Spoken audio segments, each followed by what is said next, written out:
ඉස්සෙල්ලාම මේ හැමෝටම හුඟ කාලෙකින් ළමයි අපි හුඟ කියන්නේ හුඟම කාලෙකින් හම්බුනේ.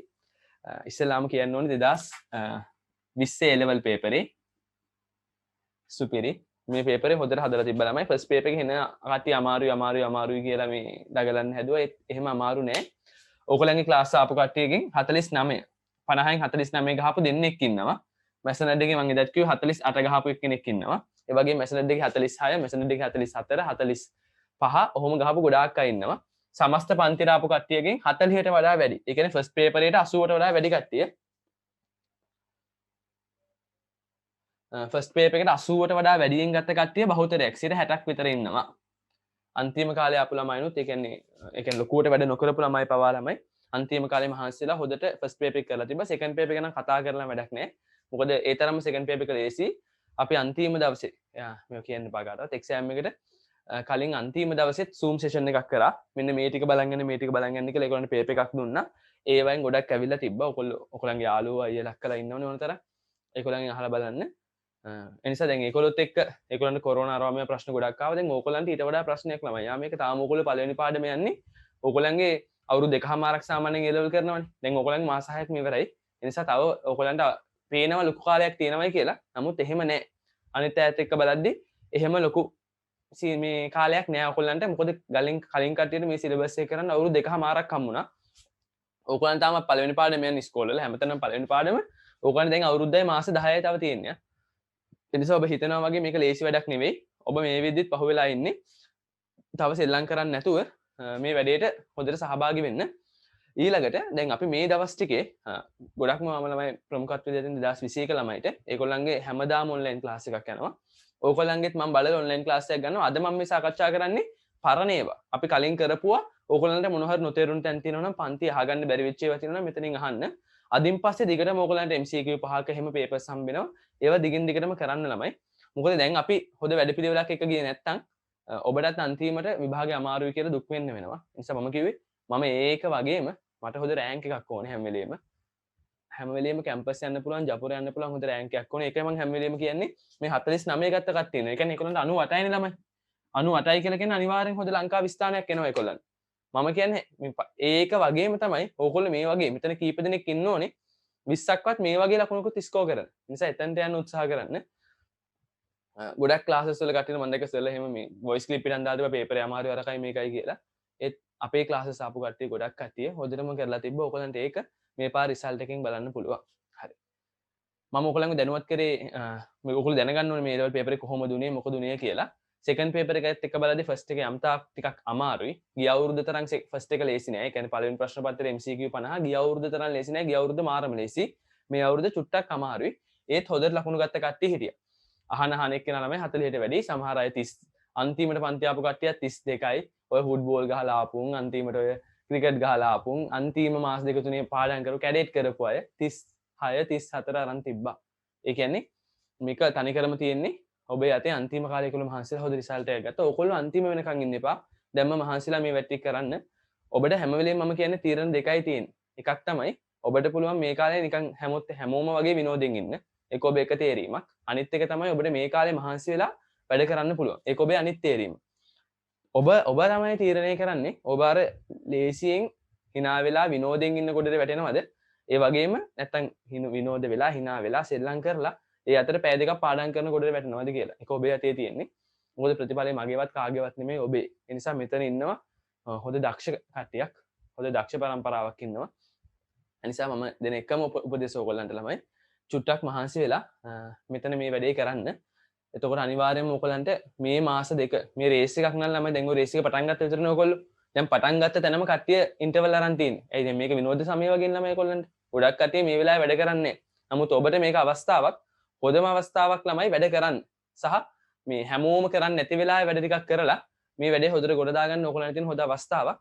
නිසා මහන්සි වෙලා මේ වැටි කරන්න. මේ ඔන්ලයින් ක්ලාස් තියෙන දවස්වලට එන්න. දැන් අද ගොඩක් කට්ටිය දන්නේ නැතුව ඇති. මෙතන දැන්ට 90ක් විතර මට පෙන්නනවා. එතකොට 90ට වඩා ඉන්නවා මෙතන ළමයි. 100ක් ආවට පස්සේ 100න් පස්සේ දාන්නත් බෑ. ඔයගොල්ලෝ දන්නවා. ඒ නිසා හැමදාම මේවට දිගටම සහභාගී වෙන්න මහන්සියෙන් උත්සාහයෙන් මේවට එන්න. ඔබේ අතේ තමයි මේ වැඩේ තියෙන්නේ. මට ඔබට පෙන්වන්න පුළුවන් මෙහෙම කරන්න කියලා. එතනින් එහා මට ඔබව මෙහෙවන්න බෑ.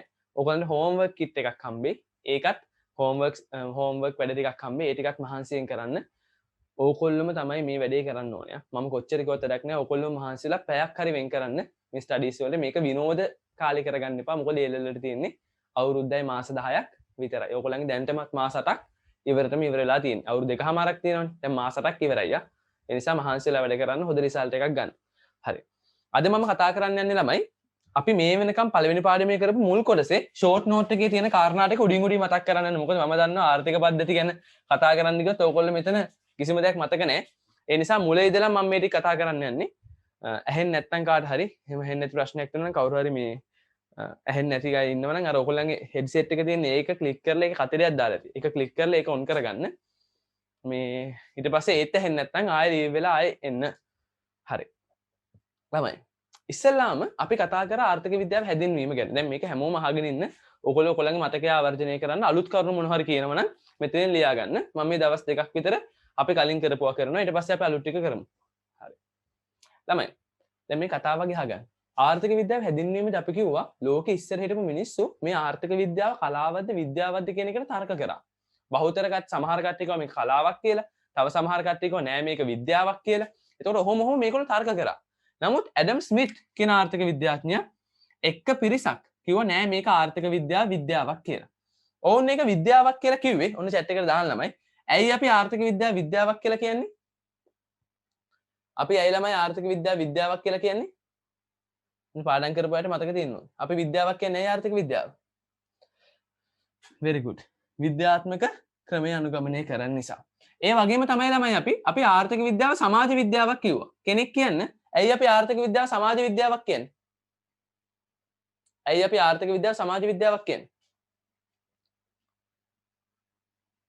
ඇයි අපි ආර්ථික විද්‍යාව දැන් විද්‍යාවල් දෙකයිනේ ස්වභාවික විද්‍යාවන් සහ සමාජ විද්‍යාවන් කියලා. ඇයි අපි මේක සමාජ විද්‍යාවක් කියන්නේ? ළමයි අපි මේක සමාජ විද්‍යාවක් කියන හරියටම හරි. සමාජයේ මිනිස් හැසිරීම අධ්‍යයනය කරන නිසා. ඊළඟට අපි කිව්වා ලෝකේ සමාජ විද්‍යාවන් ගොඩක් තියෙනවා. දේශපාලන විද්‍යාව, ඒ වගේම තමයි අපරාධ විද්‍යාව, මේ වගේ සමාජ විද්‍යාවන් රාශියක් තියෙනවා. නමුත් මේ සමාජ විද්‍යාවන් හැම එකෙම ආර්ථික විද්‍යාව වෙනස්. අපි කිව්වා ආර්ථික විද්‍යාව වෙනස් වෙලා තියෙන වෙන කිසිම කාරණාවක් නිසා නෙමෙයි ආර්ථික විද්‍යාව අධ්‍යයනය කරන්නේ මිනිස්සුන්ගේ භෞතික හැසිරීම. දැන් අපි කියනවා මිනිසුන්ගේ භෞතික හැසිරීම අධ්‍යයනය කරන නිසා මිනිසුන්ගේ භෞතික හැසිරීමේ ස්වභාවය අධ්‍යයනය කරන නිසා ආර්ථික විද්‍යාව අනෙකුත් සමාජ විද්‍යාවන්ගෙන් වෙනස් කියලා. ඒතර ওই ටික තමයි අපි කතා කරේ මුල් ටිකේ. ඒක මෙතන දාලා තියෙනවා. ආර්ථික විද්‍යාවක් හේතුව විද්‍යාත්මක ක්‍රමය අනුගමනය කරන නිසා. ඊළඟට දාලා තියෙනවා ආර්ථික විද්‍යාව සමාජ විද්‍යාවක් හේතුව සමාජයේ මිනිස් හැසිරීම අධ්‍යයනය කරන නිසා.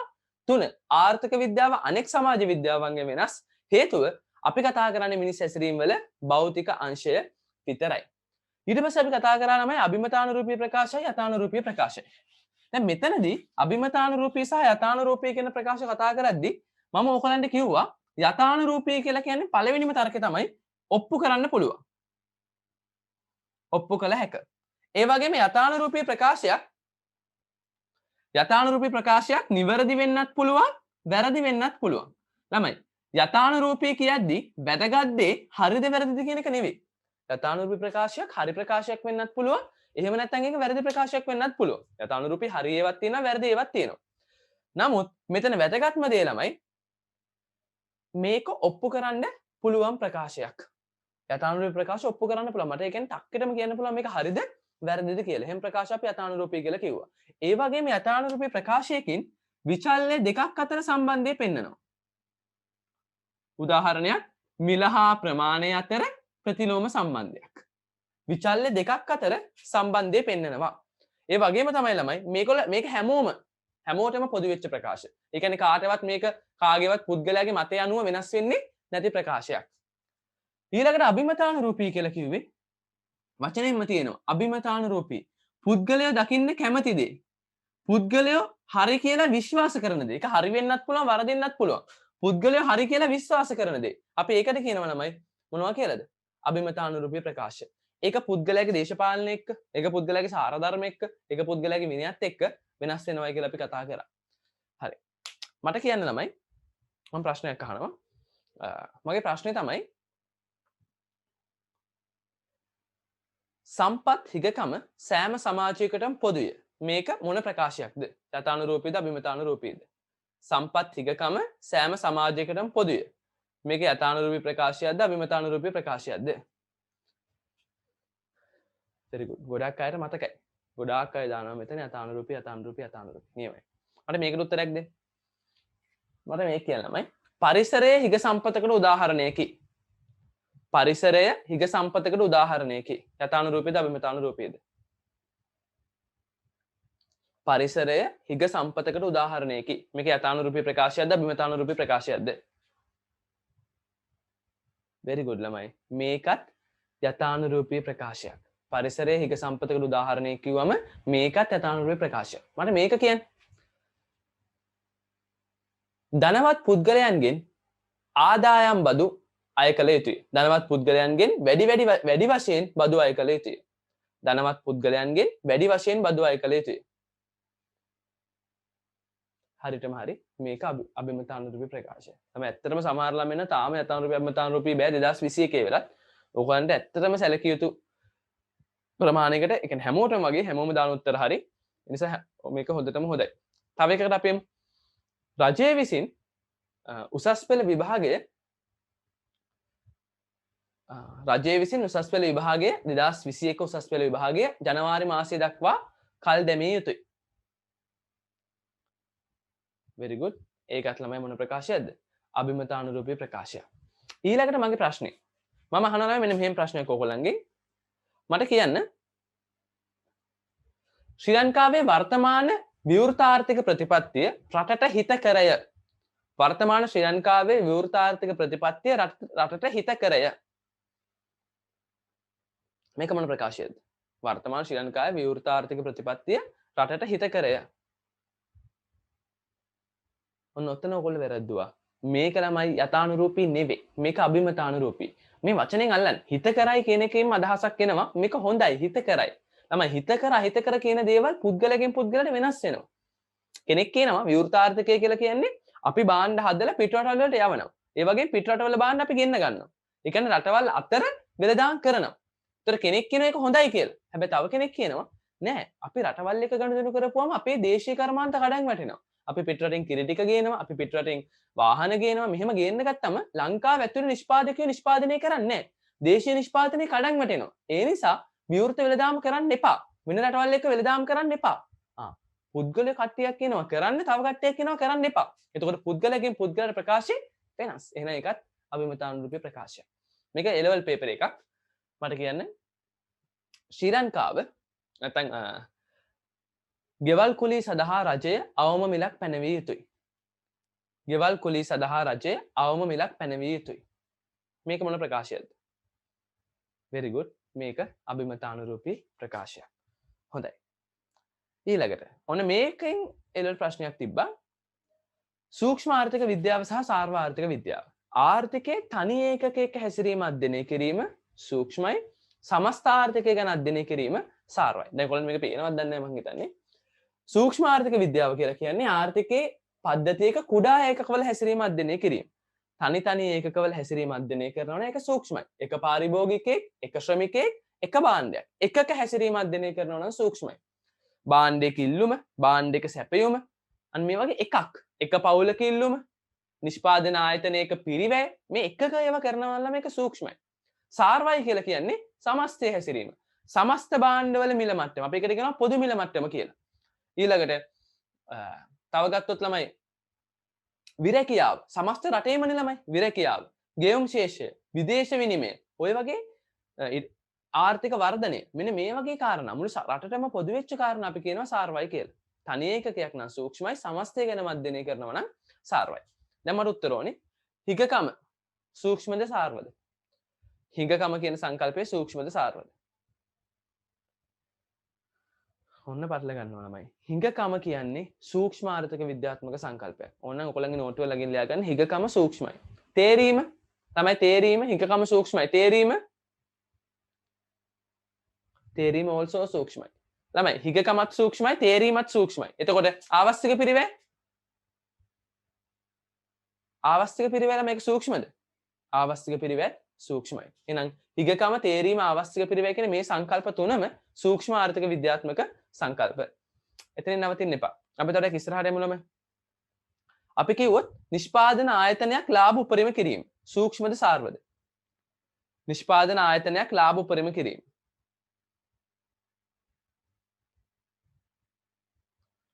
නිෂ්පාදන ආයතනයක් ලාභ උපරිම කිරීම. very good. නියමයි. හැමෝම කියනවා මේක සූක්ෂමයි කියලා. හරියටම හරි. මේක සූක්ෂම ආර්ථික විද්‍යාත්මක ප්‍රකාශයක්. ඔන්න ඕගොල්ලෝ අමාරු වැටෙන්නේ නැහැ. මට කියන්න භාණ්ඩයක වෙළඳපළ මිල.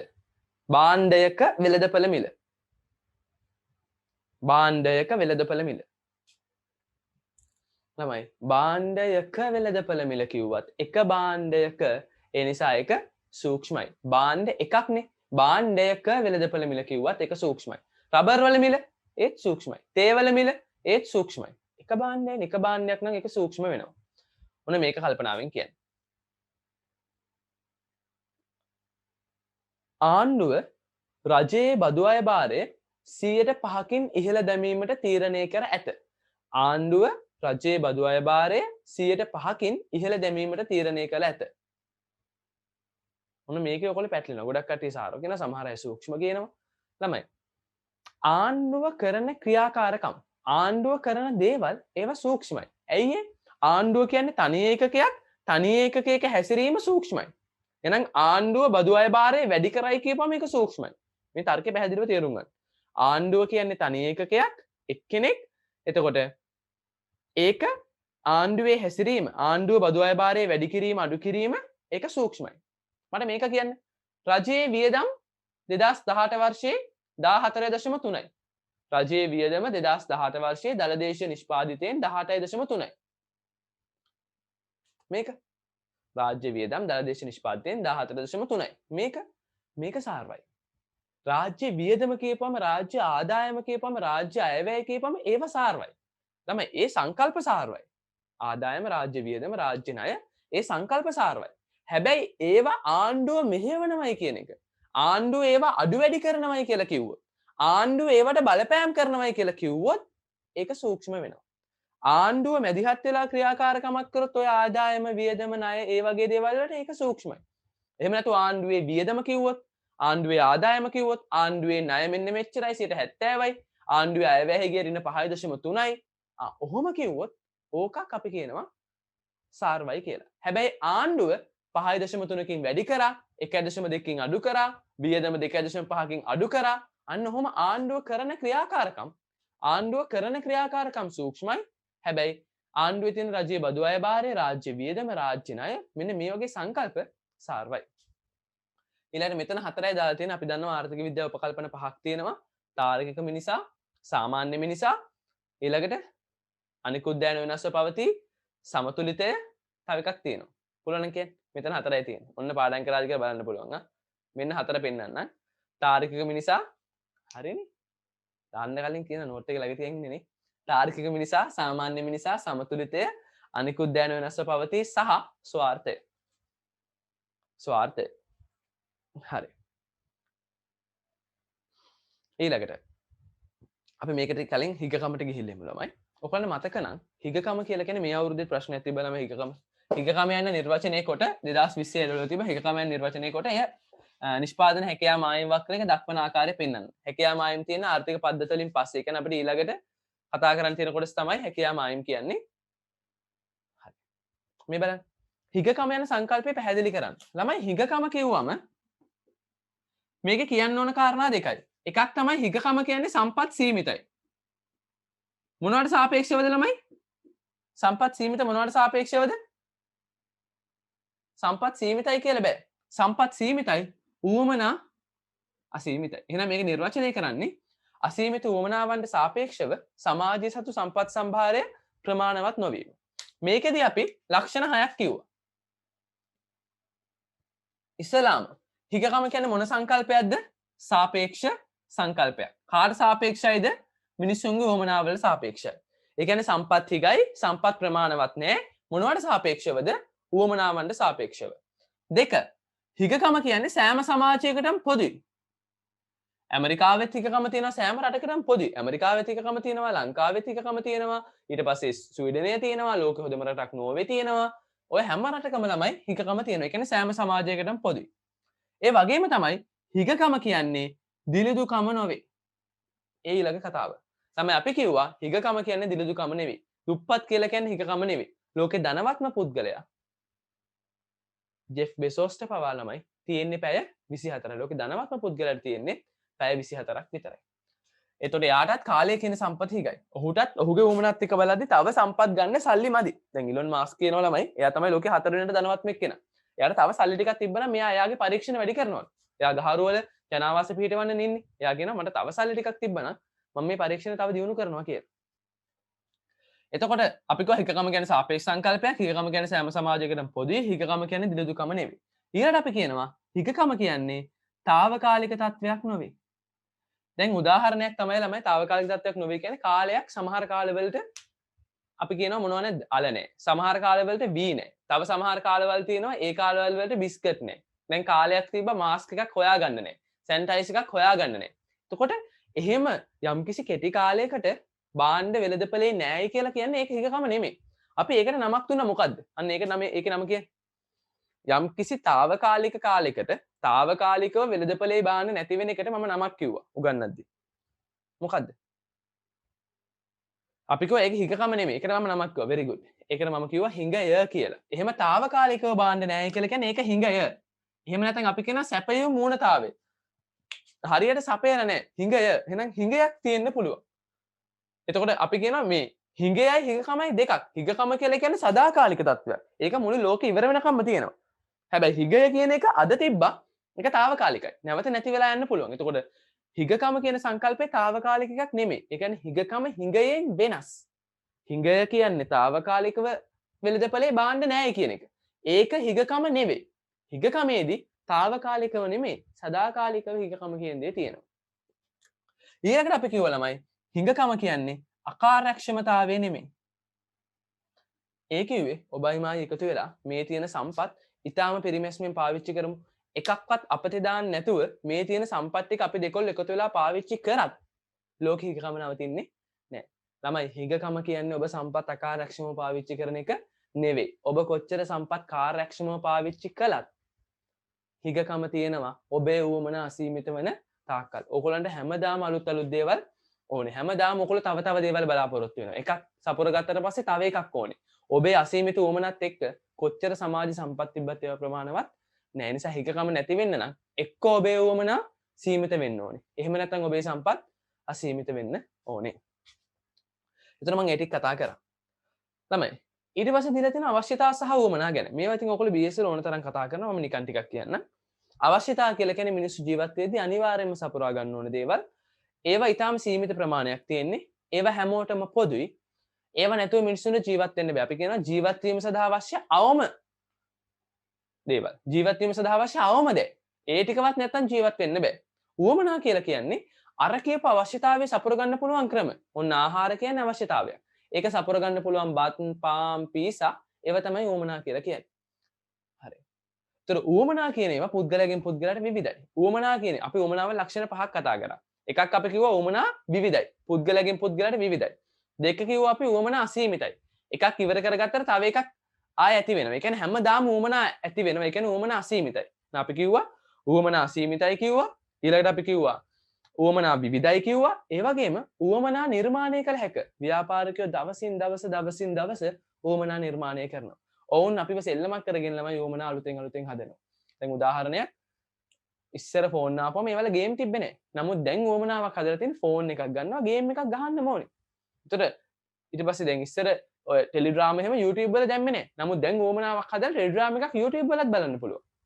ඊට පස්සේ ඉස්සර වෙඩින් එකක් තියදී ප්‍රී ෂූට් තිබ්බේ නැහැ. හැබැයි දැන් හදලා වෙඩින් එකක් ගන්නව නම් අනිවාර්යෙන් ලස්සන දියැලක් ළඟට ගිහිල්ලා නුවරඑළිය ගිහිල්ලා අනිවාර්යෙන් ප්‍රී ෂූට් එකක් කරන්නම ඕනේ කියලා. ඒ කියන්නේ ව්‍යාපාරිකයෝ ඊටාම කූටයි සහ ඒ කියන්නේ උන් ඇත්තටම දක්ෂයි ළමයි. මිනිස්සුන්ගේ උවමනාවල් අලුතෙන් නිර්මාණය කරලා ඔවුන්ට පෙන්නලා අලුත් උවමනා තියෙනවායි කියලා. ඒ කියන්නේ අලුතෙන් මේ දේත් වෙනවා. අලුතෙන් මිනිස්සුන්ගේ උවමනා ඇති කරලා. එහෙනම් ව්‍යාපාරිකයෝ උවමනා නිර්මාණය කිරීම කරනවා. ඒ වගේම තමයි උවමනාවන් කාලයත් එක්ක වෙනස් වෙනවා. උදාහරණයක් ළමයි අපි ෆොටෝ එකක් ගත්ත ඉස්සර ගත්තේ අර හෙන පරණ කැමරාවකින් හෙන ලොකු පෙට්ටි කැමරාවකින්. ඊට පස්සේ ඩිජිටල් කැම් වලින් ගත්තා. දැන් ෆෝන් එක ඉස්සුවා සෙල්ෆි එකකින් ගන්න පුළුවන්. ඒ කියන්නේ කාලයත් එක්ක උවමනා වෙනස් වෙනවා. ওই ලක්ෂණ ටික අපි කතා කරා. තේරීම. ඔබේ සම්පත් සීමිතයි. මේ බලන්න.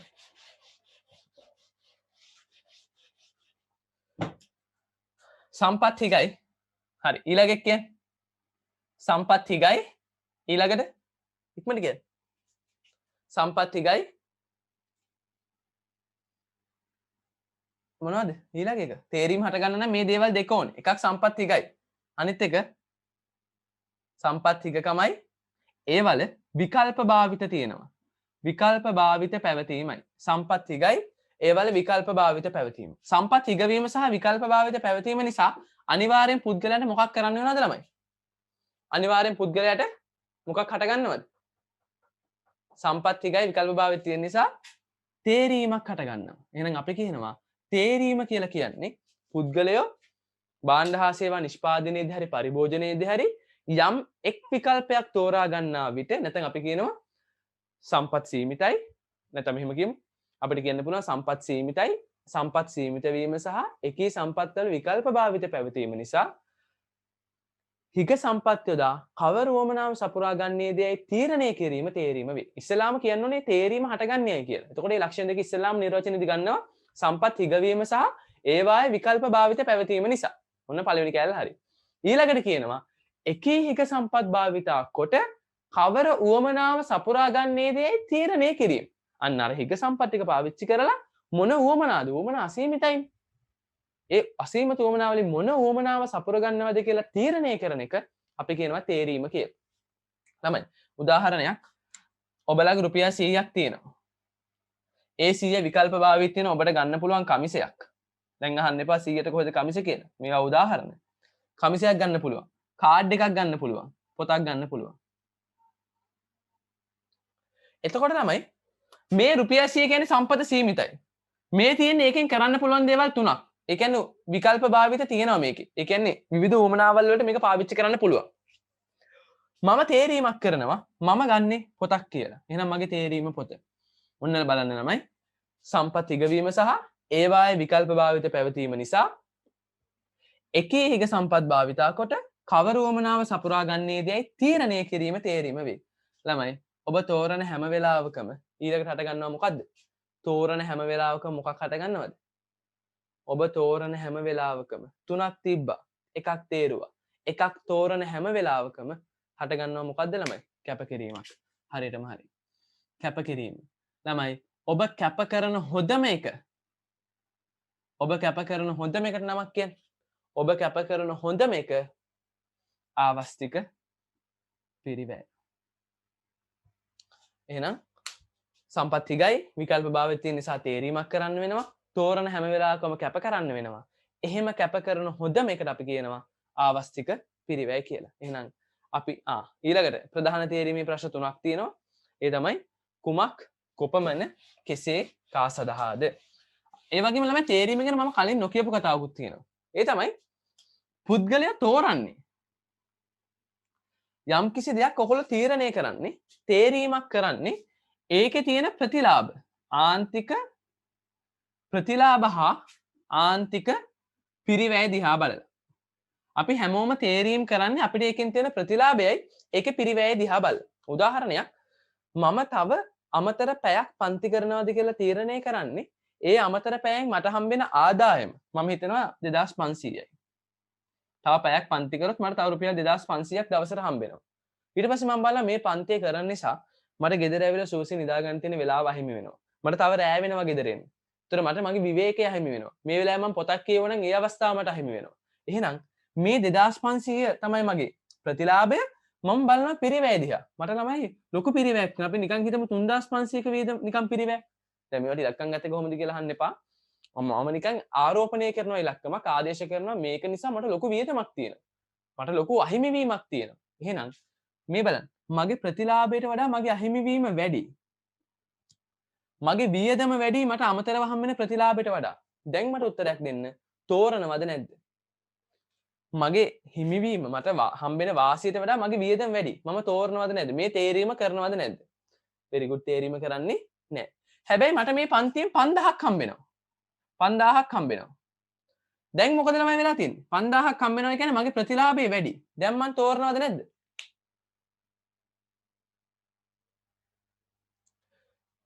very good. දැන් මං හිතන ළමයි තේරීමක් කරනවා. මිනිසු මුහුණ දෙන ප්‍රධාන තේරීමේ ප්‍රශ්න තුනයි. කුමක්, කොපමණ, කෙසේ, කා සඳහාද? ආවස්තික පිරිවැය අපි කිව්ව ළමයි ආවස්තික පිරිවැය කියලා කියන්නේ පුද්ගලය පරිභෝජනය හෝ නිෂ්පාදනයේදී තේරීමක් කරන විට කැප කරන ඊළඟ හොඳම විකල්පය හෝ එහි වටිනාකම. ඔයගොල්ලෝ කැප කරන ඊළඟ හොඳම විකල්පය හරි ඒකේ වටිනාකම හරි අපි කියනවා ආවස්තික පිරිවැය කියලා. දැන් ඔන්න මගේ ප්‍රශ්නේ ආවස්තික පිරිවැයේ ලක්ෂණ තුනයි. ඉක්මනට කියන්න. ආවස්තික පිරිවැයේ ලක්ෂණ තුනයි. 1. ආවස්තික පිරිවැය very good. මූර්ත සංකල්පයක්. 2. ආවස්තික පිරිවැය ආත්මගත සංකල්පයක්. 3. ආවස්තික පිරිවැය 3. very good. බාහිර පිරිවැයක් පවතී.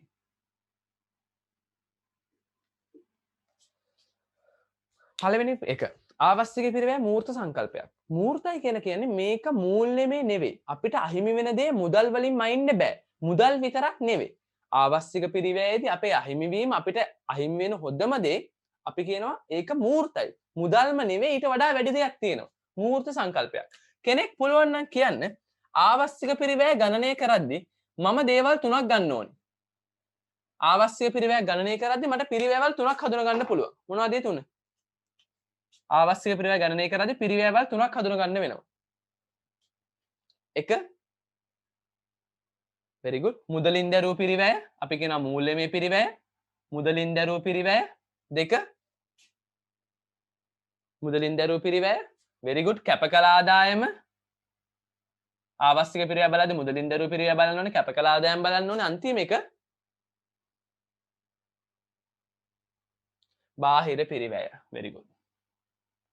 බාහිර පිරිවැය. එහෙනම් මුදලින් දැරූ වියදම, කැප කළ ආදායම, බාහිර පිරිවැය මේ තුනේම එකතුව තමයි අපි කියන්නේ මොකක්ද කියලාද? ආවස්තික පිරිවැය කියලා. ඒ කියන්නේ ආවස්තික පිරිවැය කියන්නේ මූල්‍යමය සංකල්පයක් නෙවෙයි. මුදල් විතරක් නෙවෙයි. එතනින් එහාට ගිය මුදලින් දරපු එකයි, කැප කළ ආදායමයි බාහිර පිරිවැය තුනම එනිසා අපි කියන එක මොන සංකල්පයක් කියලාද? මූර්තමය සංකල්පයක් කියලා. දෙක ආත්මගතයි. මට කැප වෙච්ච හොඳම එක, මට අහිමි වෙච්ච හොඳම එක, මට නැති වෙච්ච හොඳම එක දන්නේ කවුරු විතරද? මම විතරමයි. අපි කියනවා ආවස්තික පිරිවැය කියන්නේ ආත්මගත සංකල්පයක්. ඔබේ අහිමිවීම, ඔබේ කැපවීම දන්නේ ඔබම විතරයි. එහෙනම් ආවස්තික පිරිවැය කියන මොන සංකල්පයක්ද? ආත්මගත සංකල්පයක්. පුද්ගලයාගෙන් පුද්ගලට ඒක වෙනස් වෙනවා. බාහිර පිරිවැයක් තියෙනවා කියන මම එදත් කිව්වා.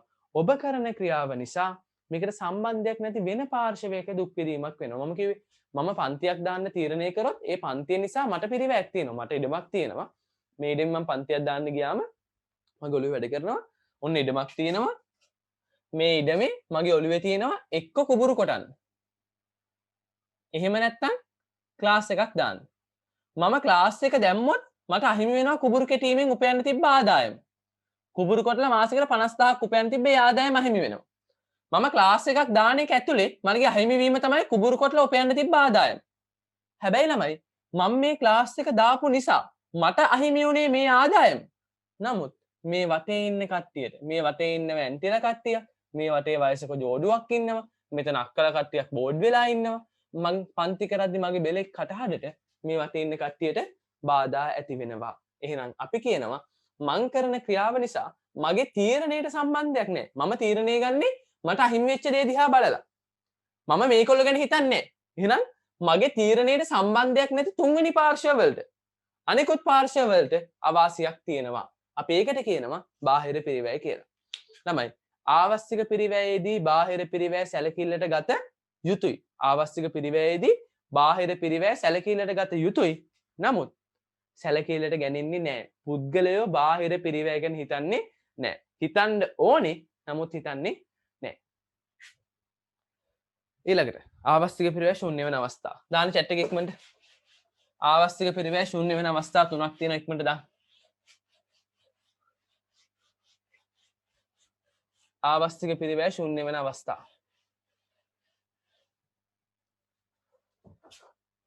very good. එක නොමිල භාණ්ඩ. 2 විකල්ප භාවිත නොමැති අවස්ථා. 3 පොදු සේවා වියුක්තිය. පොදු සේවා වියුක්තිය.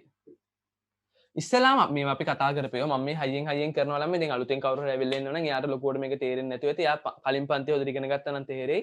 නමුත් මම මේක පන්තිය ටිකක් වෙලා අරන් කරා. දැන් මේ රිවිෂන් එකක් මතක් කිරීමක් කරන්න. මුළු පාඩමම කියලා දෙන එකක් නෙවෙයි කරන්නේ. කියලා දුන්න එක මතක් කරන එක.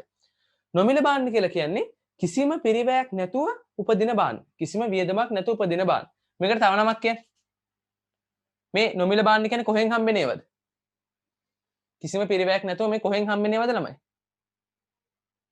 ස්වභාව ධර්මයෙන් හම්බෙන ඒවා. ස්වභාව ධර්මයෙන් ලැබෙන දේවල්. මොනවද ළමයි උදාහරණ?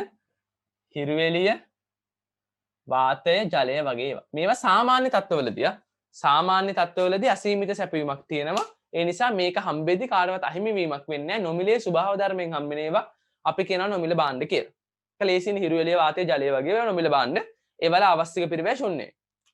දෙක විකල්ප භාවිත නොමැති අවස්ථා. ඒ භාණ්ඩෙන් එකම එක ප්‍රයෝජනය නම් තියෙන්නේ. දැන් මෙතන උදාහරණයක් දීලා තියෙනවා ප්‍රදීපාගාර, විදුලි බලාගාර. හරින් ළමයි. විදුලි බලාගාරයක් හදපුවම ඒකෙන් කරන්න පුළුවන් එකම දේ විදුලි නිපදවන එක විතරයි. වෙන කිසිම දෙයක් නැහැ. ඔරලෝසු කණුවක් හදපුවම කරන්න පුළුවන් එකම දේ වෙලාව බලන එක විතරයි. මම මේ කියන එක තේරුම් ගන්න. මේ විදුලි බලාගාරය හදන්න ගත්ත සම්පත් වලට අවශ්‍යක පිරිවැයක් තියෙනවා. මේ ඔරලෝසු කණුව හදන්න ගත්ත භූමිය ශ්‍රමය ප්‍රාග්ධනය ඇතුළු. ඒ කියන්නේ මේක ගත්ත ගඩොල් වලට, මේක හදන්න ගිය ශ්‍රමයට, මේක හදන්න ගත්ත සිමෙන්ති වලට මේ වයින් වෙන දෙයක් කරන්න තිබ්බා. ඔරලෝසු කණුවක්, ප්‍රදීපාගාරයක් වගේ භාණ්ඩ හදන්න ගත්ත සම්පත් වලට අවශ්‍යක පිරිවැයක් ඇත. නමුත් එම සම්පත් යොදා සෑදු ඔරලෝසු කණුව ලෙස ගත් විට ඒ සම්පත් යොදලා හදපු ඔරලෝසු කණුව දිහා බලපුවම දැන් මේ ඔරලෝසු කණුව කියන එක හිතුවොත් ළමයි ඒකෙන් කරන්න පුළුවන් එකම දේ වෙලා බලන එක විතරයි. දැන් අර විදුලි බලාගාර කියලා හිතුවොත් ඒ බලාගාරයෙන් කරන්න පුළුවන් එකම දේ විදුලි උත්පාදනය කරන එක විතරයි. ඒක හදන්න කලින් ඒ සම්පත් වල අවශ්‍යක පිරිවැයක් ඇත. පිළිගන්නවා. නමුත් සම්පත හැදුවට පස්සේ විදුලි බලාගාරය හැදුවට පස්සේ පාලමක් හැදුවට පස්සේ වේල්ලක් හැදුවට පස්සේ ඊට පස්සේ ඔරලෝසු කණුවක් හැදුවට පස්සේ ප්‍රදීපාගාරයක් හැදුවට පස්සේ ඒක හැදුවට පස්සේ ඒ සම්පතේ අවශ්‍යක පිරිවැයක් නැහැ. හැදුවට පස්සේ කරන්න පුළුවන් එක දෙයක් විතරයි. විදුලි බලාගාරයක විදුලිය. ප්‍රදීපාගාරය කරන් නැව් වලට එළිය දෙනවා. ඔරලෝසු කණුවක් නම් වෙලාව පෙන්නනවා. පාලමක් නම් එහා මෙහා යනවා. එතකොට හැදුවට පස්සේ තියෙන එක ප්‍රයෝජනයක් විතරයි. හැබැයි හදන්න ගත්ත සම්පත් වල අවශ්‍යක පිරිවැයක් තියෙන්න පුළුවන්. ඒ හදන්න ගත්ත සම්පත් ගැන නෙමෙයි අපි හිතන්නේ. භාණ්ඩේ හැදුවට පස්සේ අවශ්‍යක පිරිවැයක් තියෙනවද නැද්ද කියන එක. දැන් උපැස් වේලක් හිතන්න. මම දාන කණ්ණාඩි දෙක. අවශ්‍යක පිරිවැයක් තියෙනවද නැද්ද කිය? පළදින කණ්ණාඩි දෙක. දැන් මෙතන කණ්ණාඩි දාලා ළමයි ඉන්නවද ළමයි? නිකන් හිතලා කියන්න. අපි දාන කණ්ණාඩි දෙකේ අවශ්‍යක පිරිවැයක් තියෙනවද නැද්ද? අවශ්‍යක පිරිවැයක් නැහැ. ඇයි? ඒ කණ්ණාඩි දෙකෙන් කරන්න පුළුවන් එකම දේ ඇස් පේන්නේ නැති කෙනෙක්ට බලන එක විතරයි. ඒක මට හම්බුනේ කියලා ප්‍රයෝජනයක් නැහැ. ඒතර අන්න ඒ වගේට අපි කියන අවශ්‍ය පිරිවැයක් නැහැ. එක භාවිතයක් විතරක් තියෙන අවස්ථා. ඊළඟට පොදු සේවා වියුක්තිය. පොදු සේවා වියුක්තිය කියලා කියන්නේ පාවිච්චිට නොගත් සම්පතක් පාවිච්චිට ගද්දී අවශ්‍යක පිරිවැයක් නැහැ කියලා. ඔබට මතක නම් පොදු සේවා වියුක්තිය කියන්නේ පාවිච්චියට ගත්තේ නැති සම්පතක් පාවිච්චියට ගද්දී අවශ්‍යක පිරිවැයක් නැහැ. මම මෙහෙම හිතන්න. මගේ බිරිඳ දෙකෙන් හම්බෙච්ච ඉඩමක් තියෙනවා රාගම. මේක ළමයි එයාගේ මිත්තනිය තමයි එයාට ලියලා දීලා තියෙන්නේ. එයාට මේ ගැන මතකයක් තිබ්බේ නැහැ. හැබැයි ළඟදී එයා කියනවා මට ඉඩමක් තියෙනවා මිත්තනිය ලියලා දෙච්ච රාගම. මේ වෙනකන් ඒ ගැන අපි දන්නෙත් නැහැ. ඒකෙන් කිසිම ප්‍රයෝජනයක් අරගෙනත් නැහැ. එතකොට මේ ඉඩමේ ළමයි දැන් වල් ගස් ඇවිල්ලා තියෙන්නේ. මේ ඉඩමේ වල් ගස් ඇවිල්ලා තියෙන්නේ. මම ගිහිල්ලා මේ ඉඩමේ බඩේරිකු වගා කරනවා. අපිට අයිති ඉඩමක් තියෙනවා මේ වෙනකම් පාවිච්චියට ගත්ත නැති ඉඩමක්. අපිට අයිති මේ වෙනකම් පාවිච්චියට ගත්ත නැති ඉඩමක් තියෙනවා. දැන් මේ වෙනකම් පාවිච්චියට ගත්ත නැති ඉඩම දැන් පාවිච්චියට ගන්නවා. අවශ්‍යක පිරිවැයක් තියෙනවද නැද්ද? භාවිතයට නොගත් සම්පතක් ඔන්න භාවිතයට ගන්නවා. අවශ්‍යක පිරිවැයක් තියෙනවද නැද්ද? very good ළමයි. අවශ්‍යක පිරිවැයක් නැහැ. පාවිච්චියට නොගත් සම්පතක් පාවිච්චියට ගද්දී අවශ්‍යක පිරිවැයක් නැහැ. මේ බලන්න. ඒ වගේම අපි ඉන්න ඉඩම. දැන් ඔන්න අපි ගයක් හදාගෙන ඉඩමක ඉන්නවා කියලා හිතන්න. දැන් අපි ගයක් හදාගෙන ඉන්න ඉඩම තියෙනවනේ. මේ ගයක් හදාගෙන ඉන්න ඉඩමේ මේ ඉඩමයි ගේ කුලියට දෙන්න යන්නේ. දැන් අවශ්‍යක පිරිවැයක් තියෙනවද නැද්ද? දැන් අවශ්‍යක පිරිවැයක් තියෙනවා. ඒ අපි පාවිච්චි කරපු සම්පතක් ඒක අයින් කරලානේ වෙන එකකට දෙන්නේ. ඒතකොට දැන් මේ පාවිච්චි කර ඉදම වෙන දෙයකට දෙනවා නම් ආවශ්‍යක පිළිවෙලක් තියෙනවා. පාවිච්චියට ගත්තේ නැති එකක් පාවිච්චියට ගද්දී ආවශ්‍යක පිළිවෙලක් නැහැ. මම පහක් අහනවා ඉක්මනට කියන් යන්න. පළවෙනි එක කරවල වේලීමට යොදා ගන්නා හිරු එළිය. පළවෙනි එක කරවල වේලීමට යොදා ගන්නා හිරු එළිය. ආවශ්‍යක පිළිවෙලක් තියෙනවද? නැහැ. very good. නියං කාලයේදී ලබා දෙන බෝතල් කළ පානීය ජලය. නියං කාලයේදී ලබා දෙන බෝතල් කළ පානීය ජලය ආවශ්‍යක පිළිවෙලක් තියෙනවද? නියං කාලයේදී ලබා දෙන බෝතල් කළ පානීය ජලය. ළමයි බෝතල් කළ පානීය ජලය කියලා කිව්වොත් ඒකේ ආවශ්‍යක පිළිවෙලක් තියෙනවා. බෝතල් කළ පානීය ජලය කිව්වොත් ඒකේ ආවශ්‍යක පිළිවෙලක් තියෙනවා. මොකද බෝතල් කරන්න වියදමක් දරන්න ඕනේ. වැවක් හරහා ඉදි කරන ලද වේල්ලක්. වැවක් හරහා ඉදි කරන ලද වේල්ලක් ආවශ්‍යක පිළිවෙලක් තියෙනවද? වැවක් හරහා ඉදි කරන ලද වේල්. වේල්ල විදිහට ගත්තම වේල්ල හදන්න ගත්ත සම්පත් නෙමෙයි. වේල්ල විදිහට ගත්තම ඒකේ ආවශ්‍යක පිළිවෙලක් තියෙනවද? ඒකේ ආවශ්‍යක පිළිවෙලක් නැහැ. ඇයි ළමයි නැහැ කියන්නේ? ඉතින් වැවක් අපි ගන්න අපි හිතමු වේල්ලක් නෙමෙයි කියන්නේ. වේල්ලක් ගැන නෙමෙයි කියන්නේ. එතකොට මේ වේල්ලෙන් කරන එකම දේ මොකද්ද? වැවේ වතුර පාලනය කිරීම විතරයි. පාලමක්. පාලමක ආවශ්‍යක පිළිවෙලක් තියෙනවද? පාලමක ආවශ්‍යක පිළිවෙලක් තියෙනවද? පාලමකත් ආවශ්‍යක පිළිවෙලක් නැත. ඊළඟට මේක කියන්නේ පාසල් කාලය තුල පාසලක් ඡන්ද රැස්වීමක් සඳහා භාවිතා කිරීම. පාසල් කාලය තුල පාසලක් ඡන්ද රැස්වීමක් සඳහා භාවිතා කිරීම. very good. ආවශ්‍යක පිළිවෙලක් තියෙනවා. ඉතින් පාසලේ වැඩ නවත්තලා ඡන්ද රැස්වීමට ගන්න වෙන්නේ. පාසල් නිවාඩු කාලයේ පාසල ඡන්ද රැස්වීමට ලබා ගැනීම.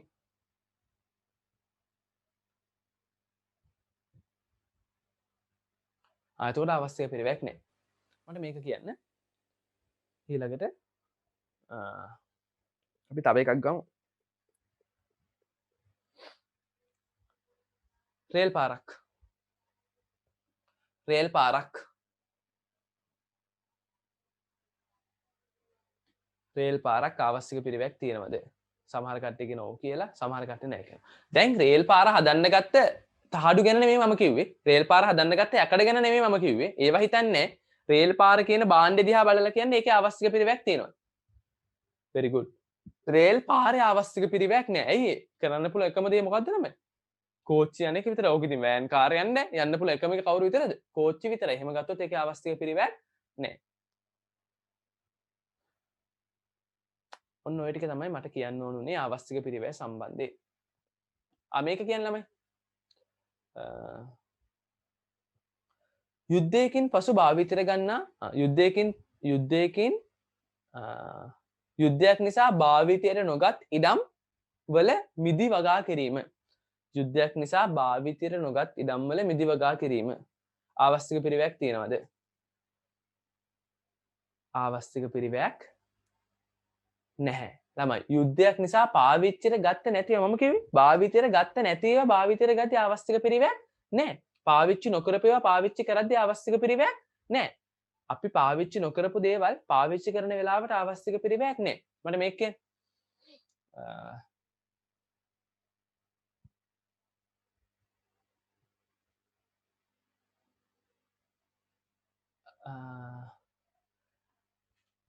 ආර්ථිකයේ සතු භාවිතා නොකළ ඉඩම් භාවිතයට ගැනීම. ආර්ථිකයේ භාවිතා නොකළ ඉඩම් භාවිතයට ගැනීම. පාවිච්චි කරපු නැති ඉඩම් පාවිච්චියට ගන්නවා. අවශ්‍ය පිළිවෙලක් තියෙනවා. very good. අවශ්‍ය පිළිවෙලක් නැහැ. පාවිච්චියට ගන්න නැතිව පාවිච්චි කරද්දී අවශ්‍ය පිළිවෙලක් නැහැ. මේක කියන්නේ උපාධිධාරියෙකු රියදුරෙකු ලෙස රැකියාව කිරීම. අවශ්‍ය නැත්නම් උපාධිධාරියෙකු රියදුරු රැකියාවකින් ඉවත් වීම. උපාධිධාරියෙකු රියදුරු රැකියාවකින් ඉවත් වීම. අවශ්‍ය පිළිවෙලක් තියෙනවා. මේක කියන්නේ රැකියා විරහිත පුද්ගලයෙකු සූපවේදියෙක් ලෙස රැකියා කිරීම. රැකියා විරහිත පුද්ගලයෙක් සූපවේදියෙක් විදිහට රස්සාව කරන එක. ඒකේ අවශ්‍ය පිළිවෙලක් නැහැ. ඇයි රැකියාවක් නැති එක්කෙනෙක්ට අහිමි වෙන්න දෙයක් නැහැ. එයා අලුතෙන් රස්සාවකට ගියයි කියලා එයා කලින් රස්සාවක් අහිමි වුන්නේ නැහැ. අතන සූපවේදියෙක් අතන උපාධිධාරියෙක් සූපවේදියෙක් විදිහට වැඩ කරා. එතකොට එයා වෙන ජොබ් එකකට යන්න නම් අර සූපර්වේදියකින් අයින් වෙන්න ඕන. එතකොට එයා අලුත් ජොබ් එකකට යනවයි කියලා කියන්නේ පරණ එක කැප කරන්න වෙනවා. හරි. ඔය ටික තිබ්බනම් ඇති. ඊළඟට ඔන්න හොඳ කොටසක්. බාණ්ඩ නීච බාණ්ඩ. මට උදව් කරන්න ළමයි.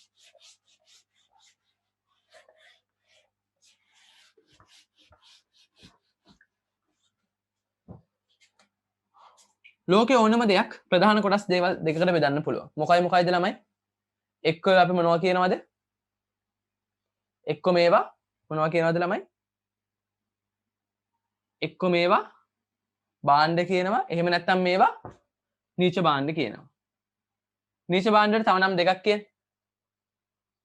ඉතින් රුපියල් 1000 දිනාගත්තේ මේ ප්‍රශ්නේ. නීච බාණ්ඩ වලට තව නම් දෙකක්. නුගුණ බාණ්ඩ. ඊළඟ තව එකක්. අවගුණ වැරදි. නුගුණ බාණ්ඩ, ක්‍රීඩාකාරී බාණ්ඩ. මේකෙම පටන් ගමු. නීච බාණ්ඩයක් කියන එකේ ලක්ෂණය කියන්නේ. නීච බාණ්ඩයක ප්‍රධානම ලක්ෂණය. නීච බාණ්ඩයක ප්‍රධානම ලක්ෂණය.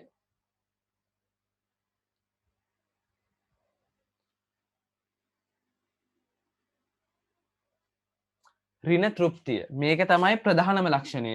ඍණ තෘප්තිය. ළමයි ඍණ තෘප්තිය කියන එක තේරෙන වචනයෙන් කියන්නේ. ඍණ තෘප්තිය නැතුව මට වෙන නමක් කියන්නේ මේකට. ඍණ තෘප්තිය කියන්නේ තෘප්තියක් නැහැ කියන එකනේ. උපයෝගීතාවයක් නැහැ. අන්න හරි. අනුපයෝගීතාවය. මේක පාවිච්චි කරලා සතුටක් නැහැ. උපයෝගීතාවයක් නැහැ. මේක පාවිච්චි කරලා හිතට පීඩාවක් තියෙන්නේ. හිතට ඍණ තෘප්තියක් තියෙන්නේ. සතුටක් නෙමෙයි පීඩාවක්, දුකක් තියෙන්නේ. අපි කියනවා ඍණ තෘප්තියක්, එහෙම නැත්නම් අනුපයෝගීතාවයක් තියෙන දේවල් නීච බාණ්ඩ කියලා. මේවල තව ලක්ෂණයක් කියන්නේ මිල බිඳුවේදී ඉල්ලනවද? මිල ශුන්‍යයේදී ඉල්ලනවද? නෑ. මිල ශුන්‍යයේදී ඉල්ලුමක් නැත. නොමිලේ කුණු කියලා කිව්වත් කවුරුත් ඉල්ලන්නේ නැහැ. මිල ශුන්‍යයේදී පවා ඉල්ලුමක් නැත. ළමයි මේවා ඉවත් කරන්න මොනව කරන්න ඕනද? ඉවත් කිරීම සඳහා පිරිවැයක් දැරිය යුතුයි. ඉවත් කිරීම සඳහා පිරිවැයක් දැරිය යුතුයි. ඉවත් කිරීම සඳහා පිරිවැයක් දැරිය යුතුයි. ඊළඟට බාණ්ඩ. ළමයි බාණ්ඩ වර්ග දෙකයි ආර්ථිකේ. මොකයිද? බාණ්ඩ වර්ග දෙක කියන්නේ ඉක්මනට very good ආර්ථික භාණ්ඩයි අනිත් එක ආර්ථික නොවන භාණ්ඩයි.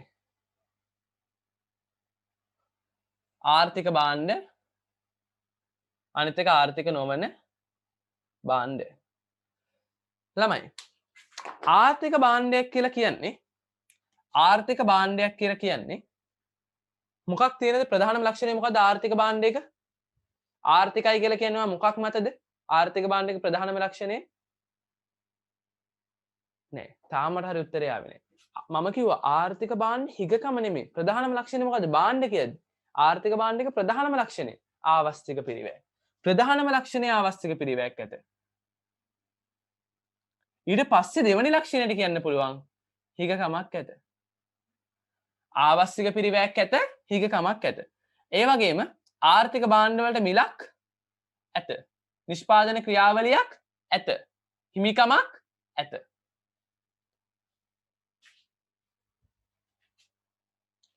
ඊළඟට ආර්ථික නොවන භාණ්ඩ ප්‍රධානම ලක්ෂණය මොකක්ද ළමයි? ආර්ථික නොවන කියද්දි ප්‍රධානම ලක්ෂණය ආර්ථික නොවන ප්‍රධානම ලක්ෂණය very good ආවස්තික පිරිවැයක් නැත. ඊළඟට දෙවන ලක්ෂණය මොකද? ආවස්තික පිරිවැයක් නැහැ. ඊළඟට හිගකමක් නැත. නැත්නම් අපි කියන සැපයුම අසීමිතයි. හිරු එළිය වාතයේ ජලය වගේ ඒවා උදාහරණ. ඊළඟට මිලක් නැහැ. වෙළඳපොලේ හුවමාරු වෙන්නේ නැහැ. හිමිකමක් අයිතියක් නැහැ. නිෂ්පාදන ක්‍රියාවලියක් නැහැ. ඕවා තමයි ආර්ථික නොවන භාණ්ඩවල ලක්ෂණ. හරි. මට උත්තර ඕනේ.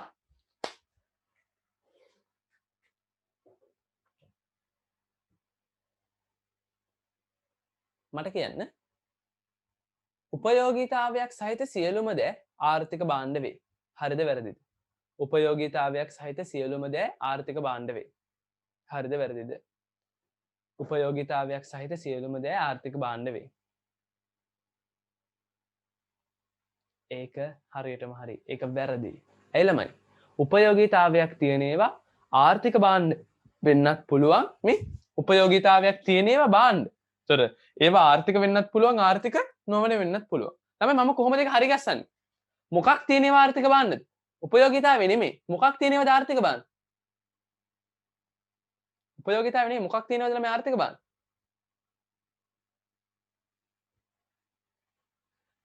ආවස්තික පිරිවැයක් තියෙන ඒවා ආර්ථික භාණ්ඩ. උපයෝගීතාවයක් නෙවෙයි ආවස්තික පිරිවැයක් එහෙම නැත්නම් හිගකමක් තියෙන ඒවා තමයි අපි කියන්නේ ආර්ථික භාණ්ඩ කියලා. මට මේවා මොන භාණ්ඩද කියන්න? මඩවලක්. මඩවලක්. නීච නීච නීච නීච නීච නීච නීච නීච. හරියටම හරි. නීච භාණ්ඩ එහෙම නැත්නම් නුගුණ භාණ්ඩ එහෙම නැත්නම් පීඩාකාරී භාණ්ඩ එහෙම නැත්නම් අභාණ්ඩ කියලාත් සමහර පොත්වල තියෙනවා. අභාණ්ඩ. එතකොට ඇයි මඩවලක් කියන එකෙන් උපයෝගීතාවයක් නෑ. ඒක අපි ඉවත් කරන්න පිළිවෙත් දැන. මඩවලක් තියෙනවා නම් අයියෝ මේක අයින් කරලා දාන්න ඕනේ. එහෙම හිතෙන්නේ. අපිට උපයෝගීතාවයක් නෑ. එහෙනම් අපි ඒවට කියනවා නීච භාණ්ඩ කියලා. දෙක. ඔන්න හොඳ ප්‍රශ්නයක් අහන්න යන්නේ. පාසලෙන් නොමිලේ ලැබෙන නිල ඇඳුම්. ඔන්න නොමිලේ හම්බෙන්නේ පාසලෙන් නොමිලේ ලැබෙන නිල ඇඳුම්. ඔබේ පාසලෙන් ඔබට නොමිලේ ලැබෙන නිල ඇඳුම්. ආර්ථිකද ආර්ථික නොවනද? ආර්ථික කියා බොහෝ අය කියති. සමහරු ආර්ථික නොවන අය ලෙස පවසති. නිවැරදි පිළිතුර පාසලෙන් නොමිලේ ලැබෙන නිල ඇඳුම්. ළමයි පාසලෙන් නොමිලේ ලැබෙන නිල ඇඳුම් වේවා, පාසලෙන් නොමිලේ ලැබෙන දිවා ආහාරයක් වේවා, පාසලෙන් නොමිලේ ලැබෙන පෙළපොත් වේවා, මේ මොන දේ වුණත් ඔබට නොමිලේ ලැබුණත් මේවා මොන භාණ්ඩද? ආර්ථික භාණ්ඩ. එහෙනම් පාසල් වලින් නොමිලේ ලැබෙන දේවල් පවා අපි කියන්නේ මොන භාණ්ඩ කියලාද? ආර්ථික භාණ්ඩ කියලා. ඇයි ළමයි? ඔබට නොමිලේ ලැබුණට මේ වෙනුවෙන් යමෙක් පිරිවැයක් දරුවා. ඕගලන්ට අධ්‍යාපනයේ නොමිලේ හම්බුණාට, ඔබට ඇඳුම් ටික නොමිලේ හම්බුණාට, ඔබට නිල ඇඳුම් ටික පොත් ටික නොමිලේ හම්බුණාට යම් පාර්ශවයක් මේකට පිරිවැයක් දරුවා. අපි කියනවා යම් පාර්ශවයක් පිරිවැයක් දරනවා නම් ඒක මිලදී ගන්නම වෙන්න ඕනේ නැහැ. ඔබට නොමිලේ ලැබුණත් ආර්ථිකයේ යම් පාර්ශවයක් හෝ පිරිවැයක් දරනවා නම් ඒක ආර්ථික භාණ්ඩයක්. මේක ලොතරැයියකින් ලැබෙන නිවසක්. ලොතරැයියකින් නොමිලේ ලැබෙන නිවසක්.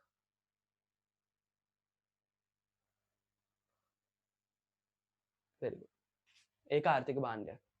ලොතරැයියකින් නොමිලේ නිවසක් හම්බුණාට ඔබට නොමිලේ හම්බුණාට කවුරු හරි එකට පිරිවැයක් දරුවා. එතකොට ඒක ආර්ථික භාණ්ඩයක්. ගල් ගුහාවක්. ගල් ගුහාවක්. ඔබ ජීවත් වෙන ගල් ගුහාවක. ආර්ථිකද ආර්ථික නොවනද නීචද? ඒක ළමයි ආර්ථික නොවන. නීචයි නම් ඔබ ඒක ජීවත් වෙන්නේ නැහැනේ. ඔබට ඒක අයින් කරලා දාලා වෙන කොහේ හරි ඉන්න පුළුවන්, ගහක් යට ඉන්න පුළුවන්. නීචයි කියන්නේ අපි පාවිච්චි කරන්නේ නැහැ. අපි අයින් කරන්නයි හදන්නේ නීචයි කියන ඒවා. ඒක ආර්ථික නොවන. මේ කියන්නේ ඩෙන්ගු පතුරවන මදුරුව. ඩෙන්ගු බෝ කරන මදුරුව. ඩෙන්ගු පතුරවන මදුරුවන්. නීචයි නීචයි නීචයි නීචයි නීචයි නීචයි නීච නම් හරි. ඩෙන්ගු මදුරුවන් සඳහා ලබා දෙන එන්නත. ඩෙන්ගු මදුරුවන්ට නොමිලේ ලබා දෙන එන්නත. ඉස්පිරිතාල වලට ගියාම අපිට මේකට එන්නතක් දෙනවයි කියලා, බෙහෙත් දෙනවයි කියලා. නොමිලේ දෙන්නේ. ඉස්පිරිතාල වල නොමිලේ ලබා දෙන එන්නත. ළමයි නොමිලේ දුන්නත් ඔයගොල්ලෝ හරියටම හරි. මේක මොන භාණ්ඩයක්ද? ආර්ථික භාණ්ඩයක්. යම් පාර්ශවයක් පිරිවැයක් දරුවා නිසා නොමිලේ දුන්නත් මේක මොන භාණ්ඩයක්ද? ආර්ථික භාණ්ඩයක්. හරි. ඒ ටික හරිනේ. මේක කියන්නේ බං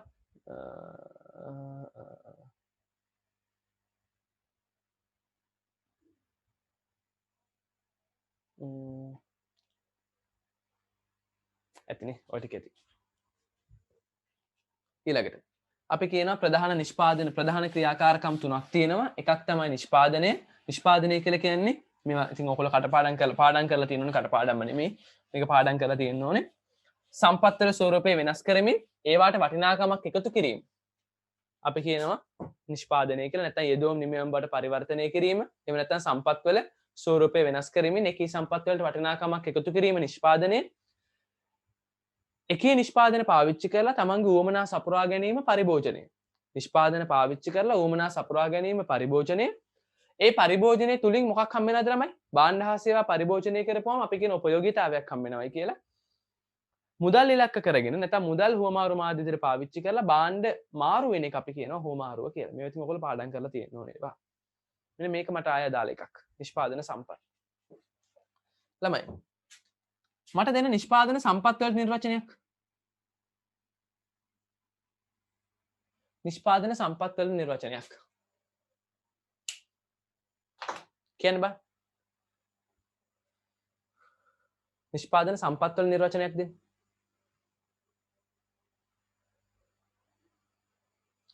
නිෂ්පාදන සම්පත් වලට නිර්වචනයක් දෙන්න.